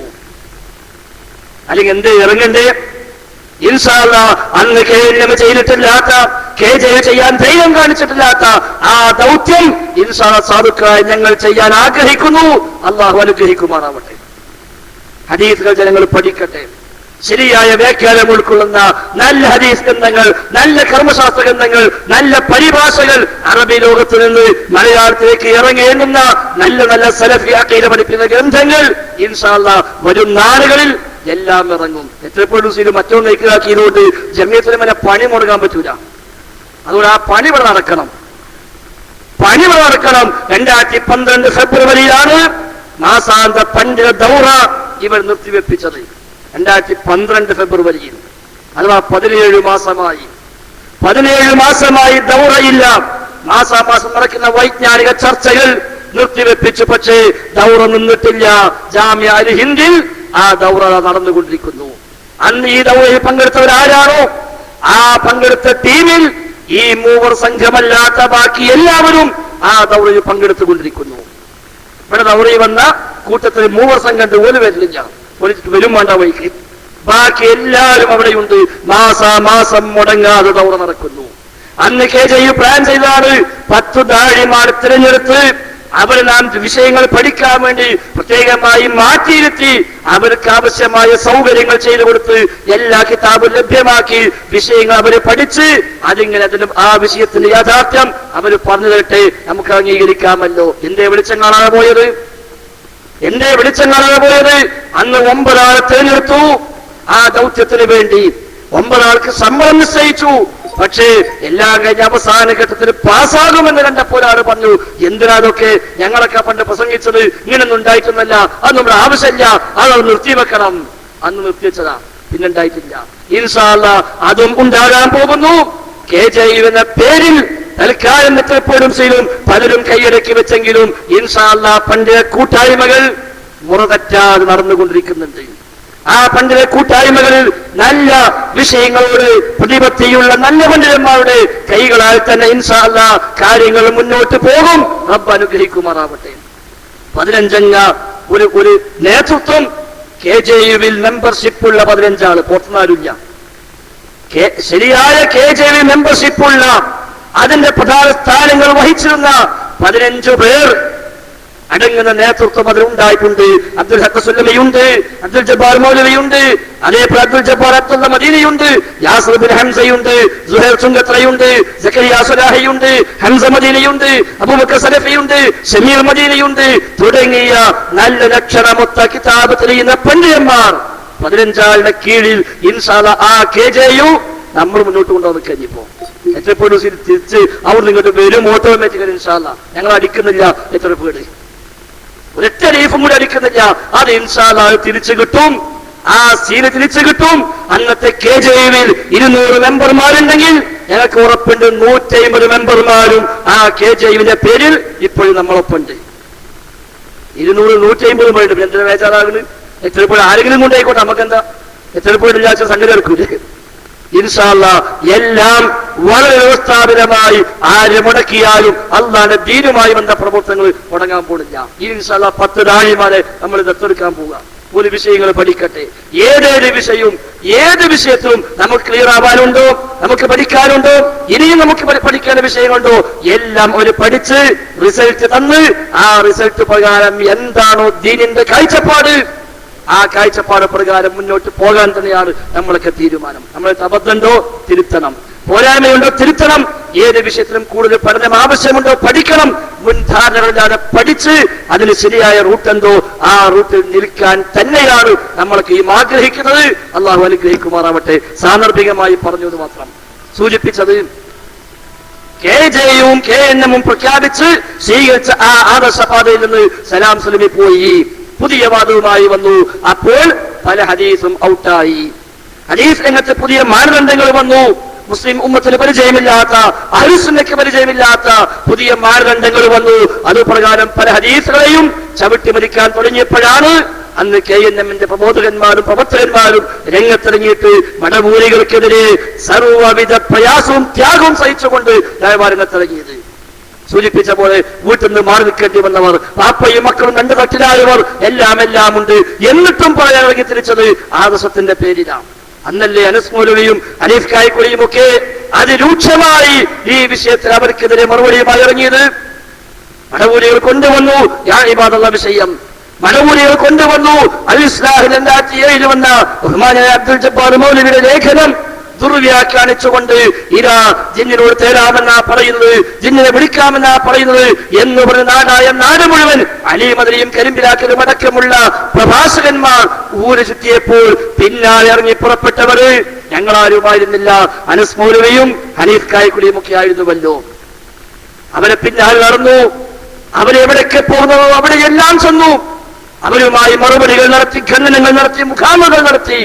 അങ്ങനെ മടവൂരികൾക്ക് മനസ്സിലായി ഈ പണി പറ്റൂല, തൽക്കാലം പോലും മാളത്തിലേക്ക് വിളിച്ചു. എന്നിട്ട് പുതിയ തന്ത്രങ്ങൾ മെനഞ്ഞു. ആരാണോ പിന്നെ കൂടിയത് അവനെ സോപ്പിട്ട് പിടിച്ചു. സാധാരണ വലിയ വലിയ കമ്പനികൾക്ക് പണിയുണ്ട്. ഈ കൊക്കക്കോള പോലെ കമ്പനികളൊക്കെ അവിടെ വെള്ളം ഊറ്റാൻ പാടില്ല എന്നിട്ട് സമരം കാണാൻ ഇടയ്ക്ക് പേപ്പറിൽ ഭയങ്കര സമരം. നമ്മൾ കമ്പനി ഇപ്പൊ പൂട്ടുന്നു, ഭയങ്കര സമരം, നിരാഹാരം, മത്സ്യകാലമൊക്കെ പറഞ്ഞ് പിന്നെ കാണാൻ നേരമില്ലാതെ. എന്താ പറയോ, സമരം സംഘടിപ്പിക്കുന്ന ആലോചിച്ച് ഓനെ പിടിക്കും കമ്പനിക്കാര്. ഓൻ എന്താ ആവശ്യം അതാണ് കൊടുക്കും. എനിക്ക് തന്നെ ആവശ്യമുള്ള കൊണ്ടേക്കോ അതാണ് കൊടുക്കുമ്പോ പിന്നെ ഓന് പിന്നെ ന്യായം കണ്ടെത്തും. അല്ല, ഓനിപ്പോ ഏതായാലും നമ്മുടെ നാട്ടിൽ വന്ന് ഭൂമി പൈസ കൊടുത്ത് വാങ്ങിയതല്ലേ, അവിടെ കണ്ണുത്തിയതല്ലേ, അവിടുന്ന് ഒരു വെള്ളം കോരാൻ പാടില്ല എന്ന് പറഞ്ഞാൽ അത് ശരിയല്ലല്ലോ. അപ്പൊ ഈ സമരം ശരിയല്ല, ഓടൊഴിഞ്ഞു. ഇപ്പൊ ഞാൻ ഉണ്ടാക്കുന്ന കാണുമ്പോ കുറച്ച് വേറെ വെച്ചിറങ്ങും ഒക്കെ കോളക്കെതിരെ. അപ്പൊ കമ്പനിക്കാര് പിന്നെ ഓനെ പോയി പിടിക്കും. ആ പണി ആ മടവൂലികൾ പിന്നെ ചെയ്തത്. ആ പണിയാ പിന്നെ ചെയ്തത്. ആരാണോ മുമ്പിലേക്ക് നിൽക്കുന്നത് അവനെ തന്നെ പിടികൂടിയിട്ട് സാക്ഷാൽ മടപൂരി ആദർശം തലക്ക് കയറ്റി കൊടുത്തിട്ട് അവനെ ഉപയോഗിച്ച് മടപൂരിസം പ്രചരിപ്പിക്കാനാണ് ഒരു ശ്രമിച്ചത്. അതിന് ഈ മൂന്നാള് പെട്ടുപോയി. ബാക്കിയുള്ള സംഘം തിരിച്ചറിഞ്ഞു. ഇവര് മൂന്നാള് പെട്ടുപോയി മാത്രം. അല്ലെങ്കിൽ എത്ര രൂക്ഷമായിട്ടാണ് പറഞ്ഞത്. എത്ര പറഞ്ഞല്ലോ, നന്ദി പള്ളിന് മുമ്പിൽ പോയിട്ട് അമ്പലക്കടവും ഫൈസിയും മടമൂലികളും ഒന്നിച്ച് ഈ വിഷയത്തിൽ ഒരേ സ്വരത്തിൽ ഇവിടെ പ്രസംഗം നടത്തിയപ്പോൾ മറുപടി പറഞ്ഞപ്പോൾ അനീഫ് കായ്ക്കുടി പറഞ്ഞത്, ഇതാ ഈ ഇസ്ലാഹി മാസികയിൽ അബ്ദുൽ ജബ്ബാർ മൗലവി എഴുതിയത് ശിർക്കല്ലെന്ന് സ്ഥാപിച്ചുകൊണ്ട്, അത് അബദ്ധമല്ലെന്ന് സ്ഥാപിച്ചുകൊണ്ട് അനീഫ് കായ്ക്കുടി പ്രസംഗിച്ചു. ആ കൂട്ടത്തിൽ അന്ന് അദ്ദേഹം പറഞ്ഞു, മുജാഹിദുകൾ ആരെങ്കിലും ജിന്നിനെ വിളിക്കാമെന്ന് വാദിക്കുന്നവരായി പറയുന്നവരായി ഒരൊറ്റ പരാമർശം, ഒരൊറ്റ വരി നിങ്ങൾ കാണിച്ചാൽ മതി, ഞങ്ങൾ ഈ പള്ളി പൂട്ടിയിട്ട് ചാവി അങ്ങോട്ട് തരുന്ന. കേട്ടോ നിങ്ങൾ? അന്ന് ഹനീഫ് കായ്ക്കുടി പറഞ്ഞ അയാളുടെ ആ ഒരു പ്രഖ്യാപനം നമ്മൾ അവിടുന്ന് തുടങ്ങുക. ഈ വിഭാഗത്തിന്റെ നമ്മുടെ കോഴിക്കോട് ജില്ലയിലെ ശക്തി കേന്ദ്രമാണ് നന്ദി. ആ നന്ദിയിൽ വന്ന് അബ്ദുൽ ഹമീദ് ഫൈസി അമ്പലക്കടവ് ഈ വിഷയം പ്രസംഗിച്ച് സംസാരിച്ചു. അന്നവിടെ പ്രസംഗിച്ചുകൊണ്ട് ഞാൻ പറഞ്ഞു, ജിന്നുകളോട് പ്രാർത്ഥിക്കാമെന്ന് മുജാഹിദികൾ അവരുടെ പ്രസംഗങ്ങളിൽ എഴുതുകയോ ജിന്നുകളോട് പ്രാർത്ഥന നടത്തിയാൽ അത് ശിർക്കാവുകയില്ലെന്ന് മുജാഹിദികൾ അവരുടെ പ്രസിദ്ധീകരണങ്ങളിൽ എഴുതുകയോ പ്രസംഗിക്കുകയോ ചെയ്തതായി നിങ്ങൾ തെളിയിച്ചാൽ, ഏതെങ്കിലും ഒരു പ്രസിദ്ധീകരണത്തിലുണ്ടെങ്കിൽ നാളെ അതിന്റെ ഫോട്ടോസ്റ്റാറ്റ് എടുത്ത് ഈ നന്ദി അങ്ങാടിയിൽ നിങ്ങൾ ഒട്ടിച്ചാൽ, അന്നവിടെ പോലീസുകാരുണ്ട്, ഈ പോലീസ് ഉദ്യോഗസ്ഥരെ സാക്ഷി നിർത്തി ഞാൻ പറയുന്നു, നാളെ മഗ്‌രിബ് നിസ്കാരത്തിന് ശേഷം നന്ദി പള്ളി പൂട്ടി താക്കോല് ഞാൻ ദാറുസ്സലാം അർദിക്കോളേക്ക് കൊണ്ടുവരും.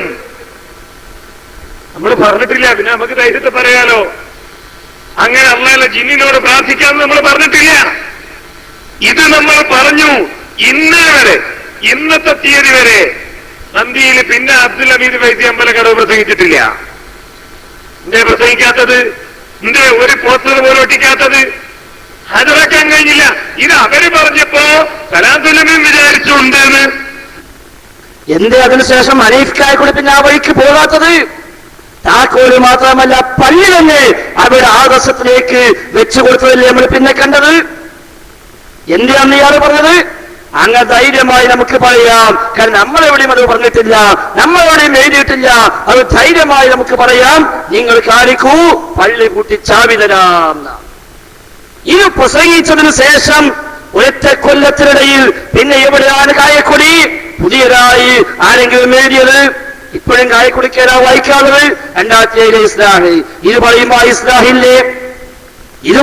ഇസ്ലാഹില്ലേ? ആ ലേഖനം വന്നിട്ടില്ലേ? യാനിബാദോക്ക് ചർച്ചയില്ലേ? മടമൂലികളുമായി ഖനനം നടക്കുന്നില്ലേ? എന്നിട്ടും നമ്മളെവിടെയും പറഞ്ഞിട്ടില്ല. ധൈര്യമായി നമുക്ക് വെല്ലുവിളിക്കാമെന്ന് പറഞ്ഞ ആൾക്ക് ഒരു കൊല്ലം കഴിഞ്ഞപ്പോൾ എവിടെയാ പുതിയത് കിട്ടിയത്? കായക്കുടി പറയണം, കഴിഞ്ഞ മുഖാമുഖത്തിൽ ഞങ്ങളെ ക്ലിപ്പിട്ട് ചോദിച്ചിരുന്നു, മുണ്ടിയിട്ടില്ല, കേട്ടിട്ടില്ല, അല്ല കേട്ടതായി നടിച്ചിട്ടില്ല. അതുകൊണ്ട് പറയണം, പറയാതിരിക്കാൻ പറ്റില്ല. ഇന്നത്തെ പ്രോഗ്രാമിൽ ചില ചോദ്യങ്ങൾ ഞങ്ങൾക്ക് ചോദിക്കാനുണ്ട് കായക്കുടിയോട്. ഒന്നാമത്തെ ചോദ്യം ഇത് തന്നെയാണ്. എന്ത് നിങ്ങൾ അന്ന് വെല്ലുവിളിച്ചുവല്ലോ, അതിനുശേഷം ഏതാനും മാസങ്ങൾ പിന്നിട്ടപ്പോൾ നിങ്ങൾ തന്നെ പറയുന്നു ജിന്നിനോട് തേടാമെന്ന വാദം ജബ്ബാർ മൗലവിക്കുണ്ടെന്ന് പറയുന്നു. എങ്കിൽ ഇന്ന് എവിടെയാണ് അബദ്ധം പറ്റിയത്? താങ്കൾ അന്ന് പറഞ്ഞ വെല്ലുവിളി മനസ്സറിയാതെ കുബൂലികളെ പറ്റിക്കാൻ വേണ്ടിയായിരുന്നുവോ? അതല്ല, ഇപ്പോൾ നിങ്ങൾ പറയുന്നത് കാപ്പറ്റ്യമാണോ? രണ്ടാലൊന്ന് കാപ്പറ്റ്യമാകണ്ടേ? രണ്ടാലൊന്ന് കാപ്പറ്റ്യം. ഇസ്ലാഹാണോ കുഴപ്പം? എങ്കിൽ നിങ്ങൾ ഈ വെല്ലുവിളി കാപ്പറ്റ്യമായിരുന്നു. അല്ല, അതിന് പ്രശ്നമില്ല എന്നാണോ? എങ്കിൽ ഇപ്പോൾ നിങ്ങൾ പറഞ്ഞ കാപ്പറ്റ്യമാണ്. ഏതാ വസ്തുത, ഏതാ ശരി പറയേണ്ടതുണ്ട്. അത് പറയണം. ഇനി നിങ്ങൾ വരണം, വരാതിരിക്കരുത്. വന്നിട്ട് നിങ്ങൾ പറയണം, ഇതാ ഒന്നാമത്തെ ചോദ്യത്തിന് എന്റെ ഒന്നാമത്തെ മറുപടി എന്ന് പറഞ്ഞ ഹനീഫ് കാ താങ്കൾ പറയണം. പറയാൻ കഴിയില്ല എന്ന് ഞങ്ങൾക്കറിയാം. കാരണം ഹനീഫ് കായ്ക്കുടിക്ക് പറയാൻ കഴിഞ്ഞിരുന്ന കാലമുണ്ടായിരുന്നു. അവിടുന്ന് വിട്ടുപോയി, അവിടുന്ന് വഴിമാറിപ്പോയി. അത് പറയാനാവില്ല. ഇപ്പൊ ഖുറാഫയെ തന്നെ എടുക്കാൻ മൂപ്പരെ ചാവിയൊന്നും വേണമെന്നില്ല, എന്നാലും ഒരു കയ്യെങ്കിലും കൊടുക്കാനാണ് പോലെ നോപ്പ്. ചാവിഞ്ഞിപ്പോ വേണ്ട. കാരണം എന്താ, ഞങ്ങളെ പ്രവർത്തനങ്ങൾ എത്തിയില്ലേ, അപ്പൊ നീ ചാവി വേണമെന്നില്ല. നീ വേണമെങ്കിൽ പല സ്ഥലത്തും നിങ്ങളെ മത പോലും സെക്രട്ടറി പ്രസിഡന്റ് സ്ഥാനം ഓരി വെച്ച പോലെ നമുക്ക് നന്ദിയിൽ വേണമെങ്കിൽ ഓരിയേക്കാനാ ഈ അമ്പലക്കാവിലേക്ക് നയണ്ടാവുക. അപ്പൊ അങ്ങനെയാണല്ലോ. അങ്ങനെയാ പല പള്ളിക്കും ഇപ്പൊ സൗഹാർദ്ദമായി തുടങ്ങി. 10 കൊല്ലം കേസ് കൊടുത്ത് ലക്ഷങ്ങൾ കേസ് ചെലവഴിച്ച ചെറുപ്പശ്ശേരി പള്ളിയിൽ എന്തേ ഇന്നലെ വെള്ളിയാഴ്ച അത്ഭുതം സംഭവിച്ചത്? എന്തേ അത്ഭുതം സംഭവിച്ചു? 10 കൊല്ലം കേസുമായി നടന്ന് ലക്ഷങ്ങൾ ചെലവഴിച്ച് അതിന്റെ പേരിൽ പ്രവർത്തകന്മാർ 2 ചേരിയായി വന്ന് അവസാനം കേസ് വിധിയായി വന്നിട്ടും KNM അനുകൂലമായി വിധി വന്നിട്ടും മടകൂടി കയ്യിൽ നിന്ന് അത് വാങ്ങാൻ പോലും ശേഷിയില്ലാതിരുന്ന ആളുകൾ എന്ത് ഇപ്പൊ മാറി? ഇപ്പൊ ആരാ? ഇന്നലെ ഖതീബ് ഉണ്ണിൻകുട്ടി മൗലവി. എവിടെ ചോറ്? മടകൂടി സെക്രട്ടറിന്റെ വീട്ടില്. അത് ചോദിക്കാൻ പാടില്ലാന്നുണ്ടോ? ഇല്ല, ചോറ് കൊണ്ട് കഴിക്കുക. പക്ഷെ എന്തേ 10 കൊല്ലം പറ്റാത്ത ചോറ് ഇപ്പൊ പറ്റി? അതിന് ഉത്തരമാണ് കിട്ടേണ്ടത്. അതിന് ഉത്തരവാ കിട്ടേണ്ടത്. എങ്കിൽ അമ്പലക്കർ പറയുന്നു, കായക്കൊടി എന്റെ അഭിപ്രായം ജിന്നും മലക്കും മഹാന്മാരും അഭൗതികം. താങ്കളുടെ അഭിപ്രായം ജിന്നും മലക്കും അഭൗതികം. എന്റെ അഭിപ്രായം മഹാന്മാരും ജിന്നും മലക്കും ദുആ കേൾക്കും. താങ്കളുടെ അഭിപ്രായം ജിന്നും മലക്കും ദുആ കേൾക്കും. എന്റെ അഭിപ്രായം ജിന്നും മലക്കും മഹാന്മാരും ദുആക്ക് ഉത്തരം ചെയ്യും. താങ്കളുടെ അഭിപ്രായം ജിന്നും മലക്കും ദുആക്ക് ഉത്തരം ചെയ്യും. ഇത്രയല്ലേ ഇനി പ്രശ്നമുള്ളൂ? മഹാന്മാരല്ലേ ഇനി ബാക്കിയുള്ളൂ. അതുകൊണ്ട് നിങ്ങൾ ഖതീബായിക്കോളി, ഞാൻ വേണേ ഇമാമായിക്കോളാം. അല്ലെങ്കിൽ ഞാൻ ഖതീബാണ്, നിങ്ങൾ മുഖ്യനായിക്കോളി. ഞാൻ പ്രസിഡന്റ് ആവാ, നിങ്ങൾ സെക്രട്ടറി ആയിക്കോളി. അത് പറയാൻ വേണ്ടി അമ്പലക്കടവ് കായക്കുടിയെ തെരഞ്ഞെടുക്കുന്നുണ്ട്. ചാവി കൊടുക്കാനല്ല, ചാവി വാങ്ങാനല്ല, ചാവിന് ഒരു ആവശ്യമില്ല. ചില പള്ളിന്റെ ഓൾഡായി കഴിഞ്ഞു, പൂട്ടാതെ തന്നെ, പൂട്ടി ചാവി കൊടുക്കാതെ തന്നെ മുജാഹിദ് പ്രസ്ഥാനം ഏത് ആദർശത്തിന് വേണ്ടിയാണോ ആ പള്ളി ഉണ്ടാക്കിയത്, ആ ആദർശത്തിന് നേരെ അതിന്റെ കവാടങ്ങൾ കുട്ടിയടച്ചു കഴിഞ്ഞു. എന്താ പറയുന്നത്? നന്ദിക്ക് പോകാൻ ധൈര്യമില്ല, സക്കരിയ സുലാഹി പോയില്ല എന്നാ പറയുന്നത്. അതും ഞങ്ങൾ കഴിഞ്ഞ ആഴ്ച കാണിച്ചു കൊടുത്തു. സക്കരിയ സുലാഹി ചെന്നു, ജബ്ബാർ മൗലവി ചെന്നു, ഞാനും ചെന്നു. ഇതാ ജബ്ബാർ മൗലവിയുടെ ഉണ്ട്, ചോദിച്ചോളൂ എന്ന് പറഞ്ഞു. സക്കരിയ സുലാഹി ഉണ്ട്, ചോദിച്ചോളൂ എന്ന് പറഞ്ഞു. നന്ദി ദാറുസ്സലാമിൽ നിന്ന് നോക്കിയാൽ കാണുന്ന പരിധിയിൽ ചെന്ന് മുഖാമുഖം നടത്തി ആ കോളേജിലെ കുട്ടികൾക്ക് ഔദ്യോഗികമായി ആദ്യം തന്നെ കത്തും കൊടുത്ത് നിങ്ങൾ ചോദിക്കാൻ വരണമെന്ന് പറഞ്ഞിട്ട് ഒരു വന്നില്ല. ഓൽക്കറിയാം ഇത് ഹനീഫ് കായക്കൂടല്ല, ഇത് മുജാഹിദീകളാണ് എന്ന് ഓൽക്കറിയാം. ആ വഴിക്ക് വന്നില്ല, ആ വഴിക്കൊരു വന്നില്ല. എന്നാ കായക്കൂട് ചെല്ലട്ടെ, ഇനി ധൈര്യമുണ്ടോ? ധൈര്യമുണ്ടോ? പുളിക്കല് വന്നതുപോലെ നന്ദിയിൽ വീണ്ടും ചെന്ന് ഹനീഫ് കായക്കൂടി മനസ്മൂലിയും ചെന്നിട്ട് ഇതേ വിഷയത്തില് പ്രാർത്ഥന തൗഹീദ് എന്ന വിഷയത്തില് ഒരു മുഖാമുഖം നടത്തി. നന്ദിയിലെ കുട്ടികൾ വന്നോട്ടെ, അവർ ചോദിച്ചോട്ടെ എന്ന് പറഞ്ഞ് നിന്ന് കൊടുക്കാൻ ഹനീഫ് കായക്കൂടി താങ്കൾക്ക് ധൈര്യമുണ്ടോ? ധൈര്യമുണ്ടോ? ധൈര്യമുണ്ടോ? ഉണ്ടാവില്ലാന്ന് ഉറപ്പാലേക്ക്. അത് നന്ദിയുമല്ല, എവിടെയും നിൽക്കാൻ ധൈര്യമില്ലല്ലോ. പുളിക്കൽ നിന്നോക്കി എന്റെ കഥ നമ്മൾ കാണും ചെയ്തു. ഇൻഷാ അല്ലാഹ് ബാക്കി ഞാൻ കാണിക്കുന്നുണ്ട്. ഏതായാലും ഇവിടെ യഥാർത്ഥത്തില് ഈ 100 കൊല്ലം നമ്മൾ കൊണ്ടുവന്ന തൗഹീദ് അതിനെയാ പൊളിക്കുന്നത്. ഇതിൽ സലാം സലമി കാട്ടിയ പോലെ അഭൗതികം, അദൃശ്യം, വ്യതിയാനം. വ്യതിയാനം ഇങ്ങോട്ട് വെച്ചു. സംഗതി വ്യതിയാനം മൂപ്പർക്കാം. മഞ്ഞപ്പിത്തം പിടിച്ചോനെ എല്ലാം മഞ്ഞയായി കാണുന്നാണല്ലോ ആ പണി ആ മൂപ്പയ്ക്ക് പറ്റിയത്. അതാ പൊബലുണ്ടായത്. അതുവരെ ഭൗതികമായി ഏത് പടപ്പിനും കഴിവുണ്ടെന്നും അഭൗതികമായ കഴിവ് റബ്ബിന് മാത്രമേയുള്ളൂ എന്നും പറഞ്ഞവർ 2012 സ്വാർത്ഥ താല്പര്യങ്ങൾക്ക് വേണ്ടി ജിന്നിനെ അഭൗതികമാക്കിയിട്ട് ഇങ്ങനെ പറയാ, ഇവൻ ജിന്നൂരിയാണ്, ഇവൻ ജിന്നിന്റെ ആളാണ്, ഓൻ ജിന്നിന്റെ പാർട്ടിയാണ് എന്ന് പറഞ്ഞ് ഇങ്ങോട്ട് ആരോപിക്കുന്നു. യഥാർത്ഥത്തിൽ ജിന്നിന്റെ പാർട്ടി ആരാ? ഈ പറയുന്നതിന്റെ കാരണം എന്താ? നമ്മൾ അള്ളാഹിന്റെ പാർട്ടി. കാരണം അള്ളാഹ്ക്ക് മാത്രം അഭൗതിക കഴിവുള്ളൂ. ഇവര് പറഞ്ഞതോ ജിന്നിനും അഭൗതിക കഴിവുണ്ട്, മലക്കിനും അഭൗതിക കഴിവുണ്ട്, അള്ളാഹ്ക്കും അഭൗതിക കഴിവുണ്ട്. അപ്പൊ ആരാ ജിന്നൂരി? ആരാ ജിന്നിന്റെ ആൾക്കാര്? ഇനി അതെല്ലാം ഉള്ള ജിന്നൊക്കെ പറഞ്ഞ് നമ്മൾ ഊരിക്കളഞ്ഞു എന്നാണോ? എന്നാ നമ്മൾ ജിന്നൂരിക്കോട്ടെ, അത് കുഴപ്പമില്ല. ചിലപ്പോ അങ്ങനെയൊക്കെ ജിന്ന് ഊരി എന്ന് പറഞ്ഞ അതുകൊണ്ടായിരിക്കാം. ഏതായിരുന്നാലും ശരി, വിഷയം അതല്ല. അപ്പൊ ഇവിടെ പുതിയൊരു ആശയം കൊണ്ടുവന്നു. നമ്മളെ സംബന്ധിച്ച് ഈ 100 കൊല്ലം നമ്മൾ പറഞ്ഞതും 114 കാലം അഹ്ലുസുന്ന സ്വീകരിച്ചതുമായ ആദർശം അഭൗതികമായ സഹായം റബ്ബിൽ നിന്ന് മാത്രം. അല്ലാത്തവർ മായം ലിഖൂന മിൻ ഖിത്മീർ, കാരക്കുരുവിന്റെ പാട പോലും ഉടമയാക്കയില്ല. ജിന്നിനും കഴിയില്ല, മലക്കിനും കഴിയില്ല, മനുഷ്യനും കഴിയില്ല, ഒരു പടപ്പിനും കഴിയില്ല. റഹ്മാനായ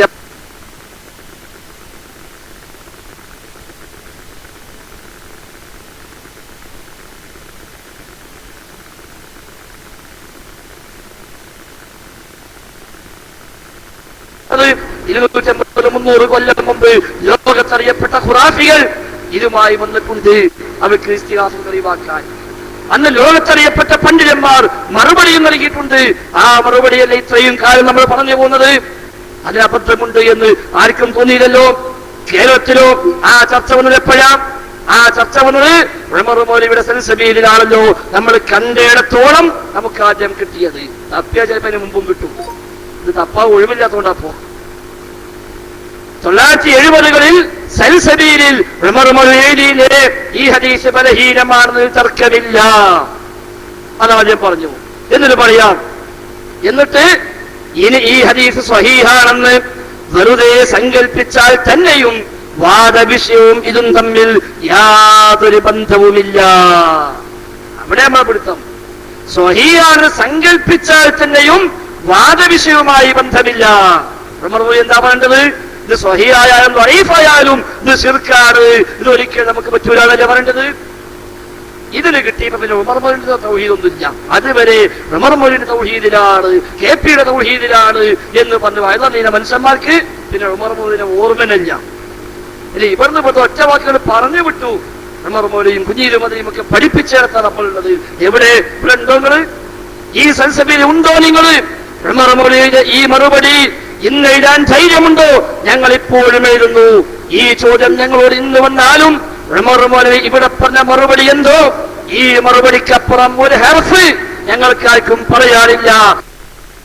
എന്നാൽ ഈ മറുപടി പറയുമോ കായക്കൂടി താങ്കൾ ഇപ്പോൾ? ഈ മറുപടിയല്ലേ നമ്മൾ എല്ലാ സ്ഥലത്തും പറഞ്ഞത്? ഖുറാഫികൾ ചോദിച്ചപ്പോഴും ഈ മറുപടി പറഞ്ഞു, മടവൂരികൾ ചോദിച്ചപ്പോഴും ഈ മറുപടി പറഞ്ഞു. ഇപ്പോൾ നമ്മൾ മടവൂരികൾ ചോദിക്കുമ്പോഴും മുജാഹിദീങ്ങൾ ഈ മറുപടി ആവർത്തിച്ചു പറയുന്നു. മണ്ണാർക്കാട് ചോദിച്ചില്ലേ? മണ്ണാർക്കാട് സംവാദത്തിലേക്ക് സക്കറിയ സുലാഹിയെ പറഞ്ഞയച്ചത് കേരള ജംഇയ്യത്തുൽ ഉലമയാണ്.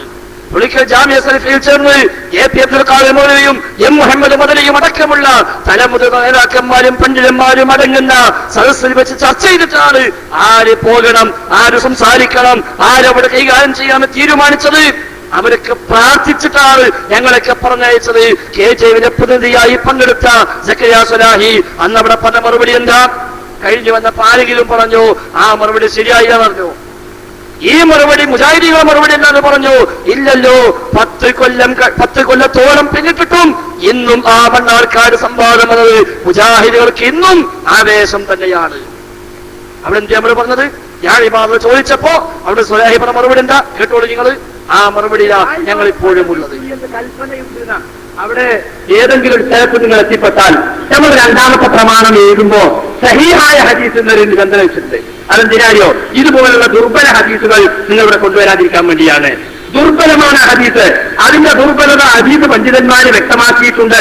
ഏതെങ്കിലും വസ്തു നിങ്ങൾക്ക് നഷ്ടപ്പെട്ടാൽ, ഏതെങ്കിലും സ്ഥലത്ത് നിങ്ങൾ ഒഴിഞ്ഞ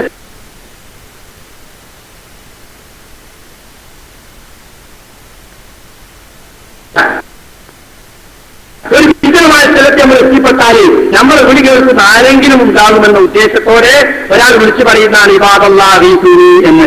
വിളിച്ചു പറയുന്നവർക്ക് മനുഷ്യരാരെങ്കിലും ഉണ്ടെങ്കിൽ അവർ സഹായിക്കട്ടെ, അതല്ലെങ്കിൽ ആ പ്രദേശത്തുള്ള അതിർത്തി സൃഷ്ടികളായ മലക്കുകളോ മുസ്ലിം ജിന്നുകളോ സഹായിക്കട്ടെ എന്നതാണ്. അതാണ് ഇവിടെ യഥാർത്ഥ തർക്കത്തിലുള്ള വിഷയവുമായി ബന്ധപ്പെട്ടതല്ല. നേരെ മറ്റ് ആ സന്ദർഭത്തിൽ നിങ്ങൾ വൈദ്യുതിയെ രക്ഷിക്കണേ എന്ന് വിളിക്കുന്നതാണെങ്കിലോ അത് ശരിക്കാണ്. അത് നിങ്ങളെ തെളിവ് കൊണ്ടല്ലേ. ഇത് ദുർബലമായ ഹദീസാണ്, സഹിഹായ ഹദീസാണ് തെളിവ് ധരിക്കേണ്ടത്. സഹി ആരെങ്കിലും നിങ്ങൾക്ക് തെളിവില്ല, തർക്കത്തിരിക്കുന്ന വിഷയത്തിന് അത് തെളിവില്ല.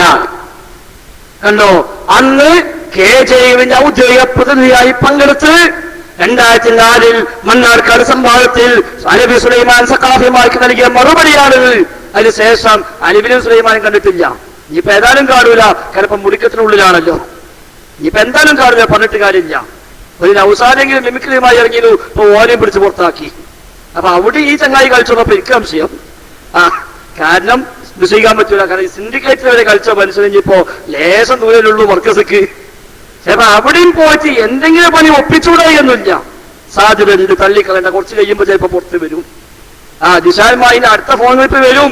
അപ്പൊ ചിലപ്പോ നമുക്ക് കേൾക്കും അവിടെയും ഇയാളാ കളിച്ചത്. അത്ര വലിയ മോശക്കാരൻ വന്നിട്ട് ഇയാള് അത്ര മോശമൊന്നുമല്ല. പുറത്തുള്ള സംഭവത്തിന് വരാത്ത അത് ഞാൻ കാണിച്ചാൽ ഇൻഷാ അല്ലാഹ്.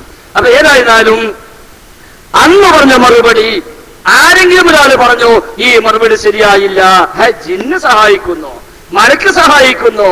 അതെങ്ങനെ പറയാ? ഇത് ശിർക്കല്ലേ എന്ന് എന്റെ 2004 മണ്ണാർക്കാട് സംഭവത്തിന് മറുപടി കൊടുത്ത് കുബൂരി സഖാഫിമാരടക്കം ആ മറുപടി ഏറ്റുവാങ്ങിയ ജീവൻ നഷ്ടപ്പെട്ട് തിരിച്ചു പോയിട്ട് അവിടുന്ന് 2012 വരെ ഇല്ലാത്തൊരു ആരോപണം എങ്ങനെ 2013 ഞാൻ ഇബാദത്തിൽ മലക്ക് പെട്ടാല് പുതിയ എങ്ങനെ ഉണ്ടായി? ആരാ മാറിയത്? ആരാ മാറ്റിയത്? ആരാ അത്തൂബിലല്ലാന്ന് പറഞ്ഞത്? ഞങ്ങൾക്കാർക്കും പറയേണ്ടി വന്നിട്ടില്ല അത്തൂബുലല്ല എന്ന് ഈ വിഷയത്തിന്. അനസ് മൊലിക്ക് പറയേണ്ടി വന്നു. അതിനെങ്ങനെ പറഞ്ഞത്?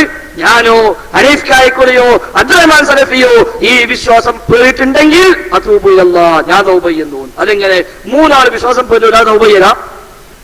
അവിടെ നിങ്ങൾക്ക് അവിടെയും പഴിച്ചു. ഉമർ മൊലി പറഞ്ഞ പോലെ നിങ്ങൾക്ക് അവിടെയും പഴിച്ചിരിക്കുന്നു. 3 ആൾ തെറ്റ് ചെയ്തിട്ടുണ്ടെങ്കിൽ അത്തൂബുലല്ല, ഞാൻ തൗബ ചെയ്യുന്നു. അതെങ്ങനെയാ മൗലവി? ഒരാൾ തൗബ ചെയ്താ 3 ആളുടെ മുറിക്കുക?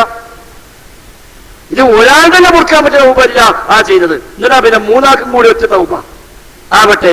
അപ്പൊ ഇതാണ് നമ്മൾ പറഞ്ഞു വന്ന മറുപടി. ഞാൻ വിശദീകരിക്കുന്നില്ല. ഈ സംവാദം കഴിഞ്ഞ് ബഹുമാന്യനായ അബ്ദുറഹ്മാൻ സലഫി തന്നെ അന്ന് ഇതുമായി ബന്ധപ്പെട്ട വിശദീകരണം സംഘടിപ്പിച്ചുവല്ലോ. ആ വിശദീകരണത്തിലും എന്താ സലഫി പറഞ്ഞത്? ഇവിടെ ജിന്നെന്ന് പറഞ്ഞാൽ മരിച്ച ജിന്നല്ല, മലക്കെന്ന് പറഞ്ഞാൽ മരിച്ച മലക്കല്ല. എന്റെ സലഫി മരിച്ച ജിന്നും ജീവുള്ള ജിന്നും വ്യത്യാസം? വെളിയുടെ കാലത്തിൽ മരിച്ച ജിന്നും ജീവിച്ചിരിക്കുന്ന ജിന്നും എന്തേ വ്യത്യാസം ഉണ്ടായത്? ആ വ്യത്യാസം എവിടെ പോയി? ഇപ്പോൾ എവിടെ പോയ വ്യത്യാസം കേട്ടോളൂ. അന്ന് സലഫി നൽകിയ ആ വിശദീകരണം. വ്യക്തമായാലും ഞാൻ അറിയുമൂനി എന്ന് പറഞ്ഞിട്ടുണ്ടല്ലോ. എന്താ യാതൊരു അറിയുമൂനി എന്ന് പറഞ്ഞാൽ അത് പിന്നെ അല്ലാതെ പിന്നെ എന്നെ സഹായിക്കുന്നു എന്ന് വിളിച്ചു പറയാം. അപ്പൊ ആ ഹദീസിന്റെ സഹജനെ സംബന്ധിച്ച് അത് ഉദ്ധരിച്ച ഹദീസ് വഴിപ്പാണ് എന്ന് സജീവസമായി പറഞ്ഞപ്പോ പിന്നെ വേറെ ഹദീസിന് അതിനെപ്പറ്റി ആയിട്ടാൽ എന്ന് പറഞ്ഞിട്ടുള്ളത്. അപ്പോ ഒന്നേയാണ് അറിയാനുണ്ടല്ലോ എന്ന് പറഞ്ഞു. ആദ്യം പറഞ്ഞോ അതാണ് പറഞ്ഞത്. ഒന്ന് അറിയാൻ പറഞ്ഞത് അപകടീകരിച്ചല്ലോ, അത്രയെങ്കിലും നന്ദി എന്നൊക്കെ പറഞ്ഞിട്ടാണ് യഥാർത്ഥത്തിൽ വിഷയം ചെയ്യുന്നവർക്ക് പറഞ്ഞ് മനസ്സിലാക്കി കൊടുക്കാനില്ല ശ്രമിക്കാറുള്ളത്. പിന്നെ പരിചയമില്ലാത്ത ഒരു സ്ഥലത്തൊരാൾ ചൊല്ലു. അവർ ചൊല്ലുപെട്ടാൽ അവർ നിങ്ങളെ അറിയുമെങ്കിൽ അള്ളാന്റെ അറിയാളുകളെ അള്ളാന്റെ അടിമകളെ സഹായിക്കും എന്ന് വിളിച്ചു പറഞ്ഞാൽ നിങ്ങൾ കാണാത്ത നിങ്ങൾക്ക് അറിയാത്ത അള്ളാന്റെ അടിമകൾ ഉണ്ടാകും അവിടെയാണ്. അത് ആരൊക്കെ കാണാം? മനുഷ്യനെ സഹായിക്കാൻ ഭക്ഷണം ഏർപ്പെടുത്തിയുള്ള മലയാളികൾക്കുണ്ട്, കടവത്തുണ്ട്. അവരുടെ സഹായം നമുക്ക് കിട്ടിയെന്ന് വരും.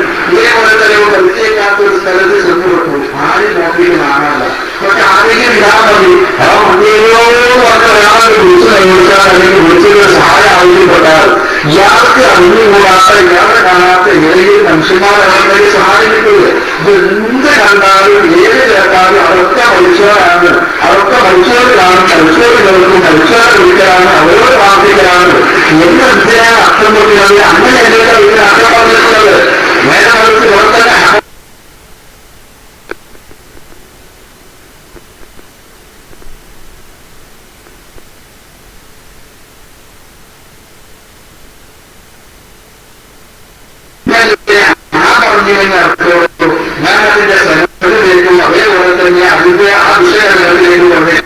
കണ്ടോ?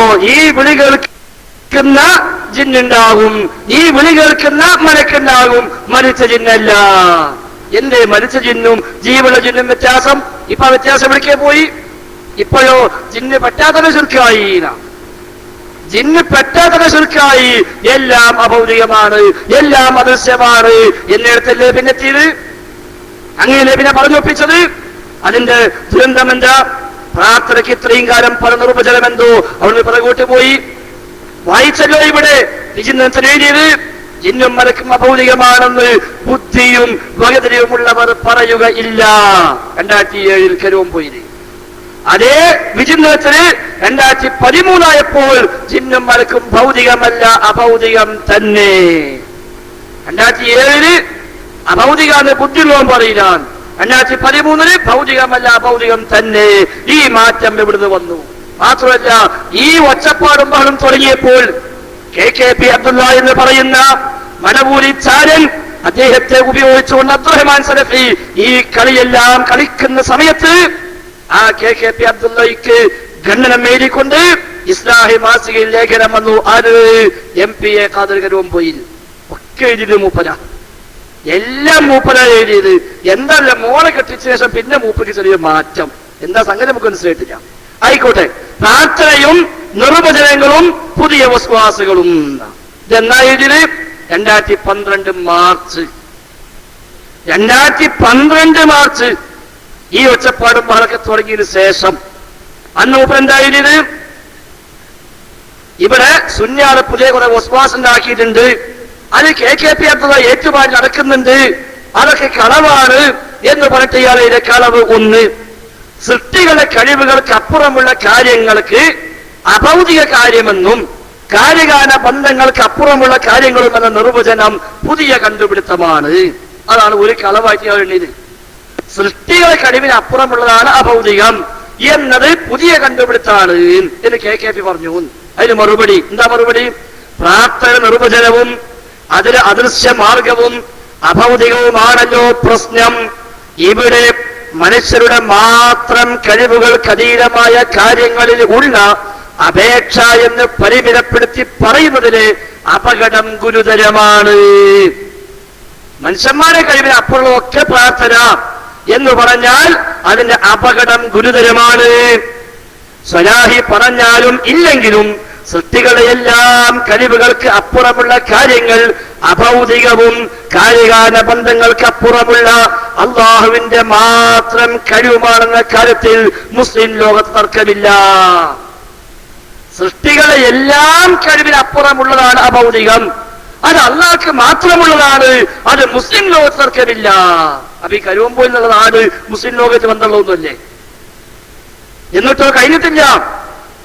അദ്ദേഹം പിന്നെയും പറയാം, പ്രാർത്ഥന നിർവചനത്തിൽ സൃഷ്ടികളുടെ കഴിവുകൾക്ക് അതീതമായ കാര്യങ്ങളിൽ ഉള്ള അപേക്ഷ എന്ന് പറയുന്നതിൽ മനുഷ്യർ മാത്രമല്ല ജിന്നുകളും മലക്കുകളും അടക്കമുള്ള സകല സൃഷ്ടികളുടെയും കഴിവുകൾ ഉൾപ്പെടും. ജിന്നുകളും മലക്കുകളും ഉൾപ്പെടെയുള്ള സകല സൃഷ്ടികളുടെയും കഴിവുകൾ ഉൾപ്പെടും. ഇതാണ് നാളിന്നുവരെയുള്ള മുഴുവൻ മുവഹിദുകളുടെയും വിശ്വാസം. നാളിതുവരെയുള്ള മുഴുവൻ മുവഹിദുകളുടെയും വിശ്വാസം എന്ന് 2012 മാർച്ചിൽ ആ മുവഹിദീങ്ങളെ കൂട്ടത്തുനിന്ന് വിട്ടുപോകല്ല കാതിർക്കാം എന്നാണ് കരുവമ്പോയിലോട് പറയാനുള്ളത്. നാളിന്ന് വരെയുള്ള എല്ലാ മുവഹിദുകളും അന്ന് അയാൾ എഴുതിയോ, അന്നും ഇന്നും എന്നും മുജാഹിദീങ്ങളുടെ നിലപാടിലാണ്. ഇതൊന്നും കൂടി വൃത്തമല്ലാക്കി നാളിന്ന് വരെയുള്ള മുഴുവൻ മുവഹിദുകളുടെയും വിശ്വാസം ഇതാണ്. എന്തിന് ആ വിശ്വാസത്തെ വിട്ടുപോയി? എന്തിനെ മുവഹിദീങ്ങളുടെ വിശ്വാസം വിട്ടു? എന്തിനെ ശിർക്കന്മാരുടെ പിന്നാലെ പോയി? എന്തിനെ ഖുബൂരികളുടെ വിശ്വാസത്തിലേക്ക് പോയി? അതുകൊണ്ട് ഇനിയാണ് പറയേണ്ടത് തൗബ ഇലല്ലാഹ് എന്ന്. ഇപ്പൊ ഞാൻ പോകുമ്പോഴല്ല പറയുന്നത്, തിരിച്ചു വരാൻ തയ്യാറാവണം ഈ ആദർശപ്പാതയിലേക്ക്. കഴിഞ്ഞില്ല. ഇയാൾ പിന്നെയും പറയാം, പ്രാർത്ഥനയുള്ള അള്ളാഹുവിനോട് തേടുന്ന കാര്യങ്ങൾ ജിന്നുകളുടെയും മലക്കുകളുടെയും മറ്റെല്ലാ സൃഷ്ടികളെയും കഴിവുകൾക്ക് അതീതമായ കാര്യങ്ങളാണ്. അവകൾക്ക് ഉത്തരം ചെയ്യാൻ അള്ളാഹുവിനല്ലാതെ ആർക്കും സാധ്യമല്ല. പ്രാർത്ഥനയ്ക്ക് ഉത്തരം ചെയ്യാൻ അള്ളാഹുവിനല്ലാതെ ആർക്കും സാധ്യമല്ല. എന്നിരിക്കെ ഈ നിർവചനത്തിൽ മനുഷ്യരല്ലാത്ത സൃഷ്ടികളുടെ കഴിവുകൾക്ക് അതീതം ഉൾപ്പെടുക ഇല്ലെന്ന് തൗഹീദ് അംഗീകരിക്കുന്ന ഒരാൾക്ക് എങ്ങനെ എഴുതാനും പറയാനും കഴിയും? എത്ര കൃത്യ! മനുഷ്യന് പുറത്തുള്ള മറ്റ് സൃഷ്ടികൾ ജിന്നും മലക്കും ഓരോ കഴിവും കൂടി പരിഗണിക്കാൻ പറ്റൂല എന്ന് തൗഹീദ് ഉൾക്കൊള്ളുന്ന ഒരാൾക്ക് എങ്ങനെ പറയാൻ കഴിയാൻ? എങ്ങനെ പറയാനും എഴുതാനും കഴിയാന്ന? അത് മൂപ്പർക്ക് പറയാനും എഴുതാനും കഴിഞ്ഞു. നമുക്ക് എന്ത് മനസ്സിലായി? മൂപ്പര് ഇപ്പൊ തൗഹീദ് ഉൾക്കൊള്ളുന്നില്ല. അതല്ലേ അർത്ഥം? അന്ന് മൂപ്പര് പറഞ്ഞു ബുദ്ധിയുള്ളവൻ പറയില്ല. മൂപ്പര് പറഞ്ഞു അപ്പൊ ആ ബുദ്ധി നഷ്ടപ്പെട്ടു. മനസ്സിലാക്കണം. ഇതിനെഴുതി തൗഹീദ് ഉൾക്കൊള്ളുന്നതിന് എങ്ങനെ എഴുതാൻ കഴിയാൻ? പക്ഷെ മൂപ്പർക്ക് എഴുതാൻ കഴിയുന്നു. അതിനർത്ഥം എന്താ? തൗഹീദ് ഉൾക്കൊള്ളുന്നില്ലാണല്ലേ? തീർന്നിട്ടില്ല. എന്നിട്ട് പറയാം, മനുഷ്യന്മാരുടെ മാത്രം കഴിവുകൾക്ക് അതീതമേ ഇതിൽ ഉൾപ്പെടുകയുള്ളൂ എന്ന് ഒരു യഥാർത്ഥ മുജാഹിദിന് എങ്ങനെ പറയാൻ കഴിയും? മനുഷ്യന്മാരുടെ കഴിവ് മാത്രമേ ഇതിൽ ഉൾപ്പെടുള്ളൂ, അതിനപ്പുറമൊക്കെ അഭൗതികമാണ് എന്ന് യഥാർത്ഥ മുജാഹിദ് എങ്ങനെ പറയാൻ കഴിയാന്ന് ഓർക്ക് ഇപ്പോഴും കഴിയണില്ല. യഥാർത്ഥ മുജാഹിദ് ഇപ്പോഴും പറയണില്ല. മുജാഹിദാണെന്നും പറഞ്ഞ ഉള്ളിൽ കയറി കൂടിയ ചില ആളുകൾ ഓര് പറയുന്നുണ്ടാവാം, യഥാർത്ഥ മുജാഹിദുകൾ പറഞ്ഞിട്ടില്ല. എന്നിട്ടോ ഇനിയുണ്ട്, ഞാൻ അക്ബർ സാഹിബിനെ കുറച്ച് മറുപടി ഞാൻ പറയാൻ കാണിച്ചു തരാം. അപ്പൊ ഇതാണ് നാല് വരെയുള്ള മുവഹിദുകൾ സ്വീകരിച്ച വിശ്വാസം. ആ വിശ്വാസത്തിൽ നിന്ന് മൂവർ സംഘം വ്യതിചലിച്ചു, ചിലരെ തെറ്റിദ്ധരിപ്പിച്ചു, കൂടെ നിർത്തി, ചിലരെ വഞ്ചിച്ചു, അവരെ പറഞ്ഞു പറ്റിച്ചു, അങ്ങനെ അവരെ കൊണ്ട് വിശ്വസിപ്പിച്ചു ഇവിടെ എന്തോ ജിന്നുമായി ബന്ധപ്പെട്ട എന്തോ വലിയ പ്രശ്നം നടക്കാൻ പോവുകയാണ് എന്ന് പറഞ്ഞ് അവർ സമൂഹത്തെ വഞ്ചിച്ചു. ആർക്കാ അബദ്ധം പറ്റിയത്? ആരാ വ്യതിചലിച്ചത്? ആരാ തൗഹീദിന് പോയത്? ആരാ പുതിയ വാദവുമായി വന്നത്? പറയേണ്ടതുണ്ട്. വെറുതല്ല നന്ദി കായ്ക്കുടി പോകാത്തത്. ധൈര്യം പോകട്ടെ, നന്ദിയിലേക്ക് പോകട്ടെ, നമുക്ക് കാണാലോ. എന്നിട്ട് എത്ര സ്ഥലത്ത് വിശദീകരിച്ചു, ഞാൻ കാണിക്കുന്നില്ല. അനസ് മൗലവി ആറ്റിങ്ങൽ പറഞ്ഞു, അതേപോലെ കട്ടുപാറയിൽ പറഞ്ഞു, ഇടമണ്ണയിൽ പറഞ്ഞു, എവിടെയെല്ലാം മടമൂലികൾക്കെതിരെ മറുപടിയുമായി പി കെ അഹമ്മദ് സാഹിബിന്റെ ഭാഷയെ പറഞ്ഞാൽ വാടകയ്ക്ക് പ്രസംഗിക്കാൻ വന്നിരുന്ന അദ്ദേഹം പറഞ്ഞ എല്ലാ സ്റ്റേജിലും ഇതേ മറുപടി പറഞ്ഞു. അന്ന് ഈ പറഞ്ഞൊക്കെ ശരിയായിരുന്നു. ഉമർ മൗലവി ശരിയായിരുന്നു, അതേപോലെ കരുവമ്പോയില് ഈ രീതിയിൽ ശരിയായിരുന്നു, അതെല്ലാം ഹക്കാണ്. പക്ഷേ 2012 മാസങ്ങൾ പിന്നിട്ടപ്പോൾ ആദർശം മാറി പുതിയ തലങ്ങളിലേക്ക് പോയപ്പോൾ അതൂബു ഇലല്ലാഹ് പറയേണ്ടി വന്നു എന്ന് മാത്രമല്ല, അവസാനം ഇതേ കരുവമ്പോയിലോട് ചോദിച്ചു, അങ്ങനെയാണെങ്കിൽ ഉമർ മൗലവി എന്താ ചെയ്യാം? ഉമർ മൗലവി എന്താ ചെയ്യാം? ഫോൺ ചെയ്ത് ചോദിച്ചു. അദ്ദേഹം പറഞ്ഞത് എന്താ? ഉമർ മൗലിക്ക് തൗഹീദിൽ തെറ്റുപറ്റി. ഉമർ മൗലിക്കും തെറ്റി തൗഹീദിൽ. പുലിക്കതിന് കാരണവന്മാരെ, നിങ്ങളോട് ഇവിടെ നിന്നാണല്ലോ അനീഫ് കായിക്കുടി പറഞ്ഞത് ഉമർ മൗലിയുടെ പാത, അതേപോലെ KP മുഹമ്മദിന്റെ പാത, കുഞ്ഞീദ് മദനിയുടെ പാത, ആ പാത മതി നമുക്ക് എന്ന് ഇവിടുന്നല്ലേ പറഞ്ഞത്. എന്നാൽ കരുവമ്പോയിൽ ആ പറയുന്നു ഉമർ മൗലിക്ക് തെറ്റി. കേട്ടോ നിങ്ങൾ? അദ്ദേഹത്തെ വിളിച്ചു ചോദിച്ച് അദ്ദേഹം നൽകിയ മറുപടി ശ്രദ്ധിക്കുക. എന്ന വിഷയം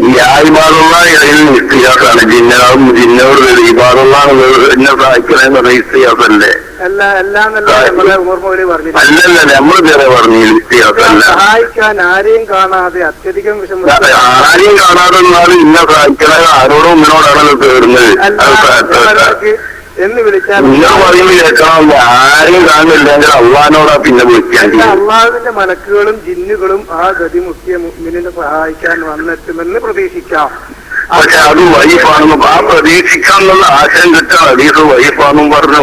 അപ്പം തന്നെ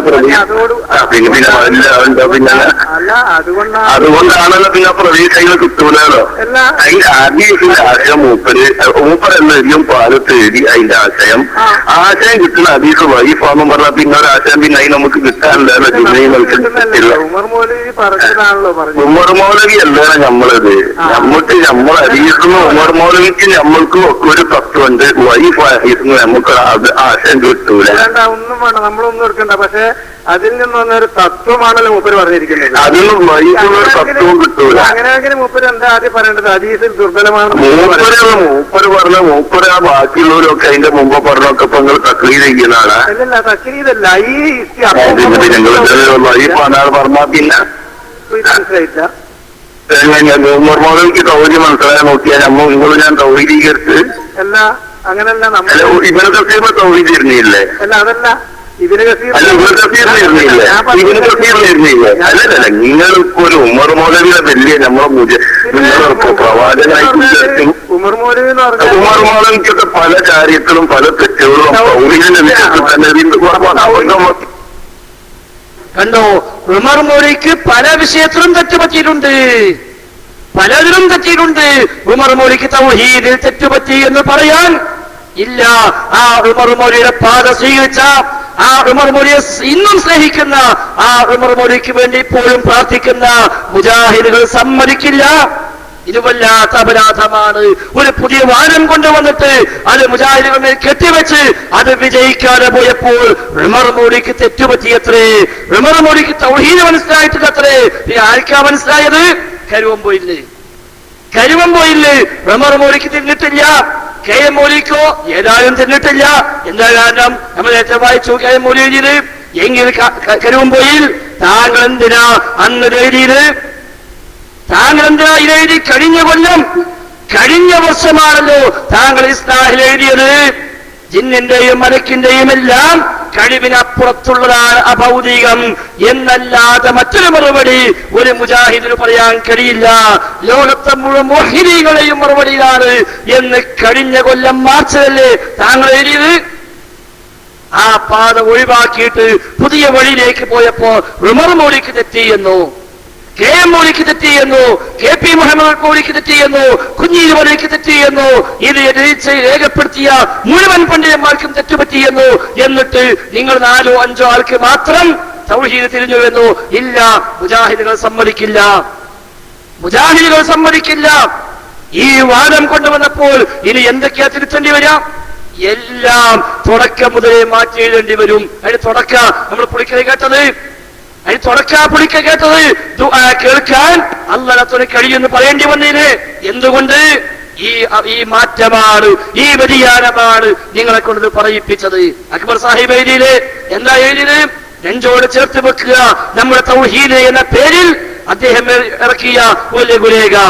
ആ ലഘുലേഖയുടെ 3-ാമത്തെ പേജിൽ എന്താ അക്ബർ സാഹിബ് എഴുതിയത്? അദ്ദേഹം പറയാം, ഒന്നാമതായി നമ്മൾ ഓരോരുത്തരും ആവർത്തിച്ച് ഇയ്യാക നഅ്ബുദു വ ഇയ്യാക നസ്തഈൻ എന്ന് പറയുന്നു. അല്ലാഹുവിന്റെ മുന്നിൽ നെഞ്ചത്ത് കൈവച്ച് പറയുകയാണ്, അല്ലാഹുവേ, നിന്നോട് മാത്രമാണ് ഞാൻ പ്രാർത്ഥിക്കുന്നത്, നിന്നോട് മാത്രമാണ് ഞാൻ സഹായം തേടുകയും ചെയ്യുന്നത് എന്നൊരു പറയാം. അടുത്ത വാചകം ശ്രദ്ധിക്കുകയും, ഈ ഇസ്തിആനത്ത് അല്ലാഹുവിനോട് മാത്രം എന്നത് ഒരു മുസ്ലിമിനെ കൊണ്ട് ആവർത്തിച്ച് പ്രതിജ്ഞ ചെയ്യിക്കുന്നു.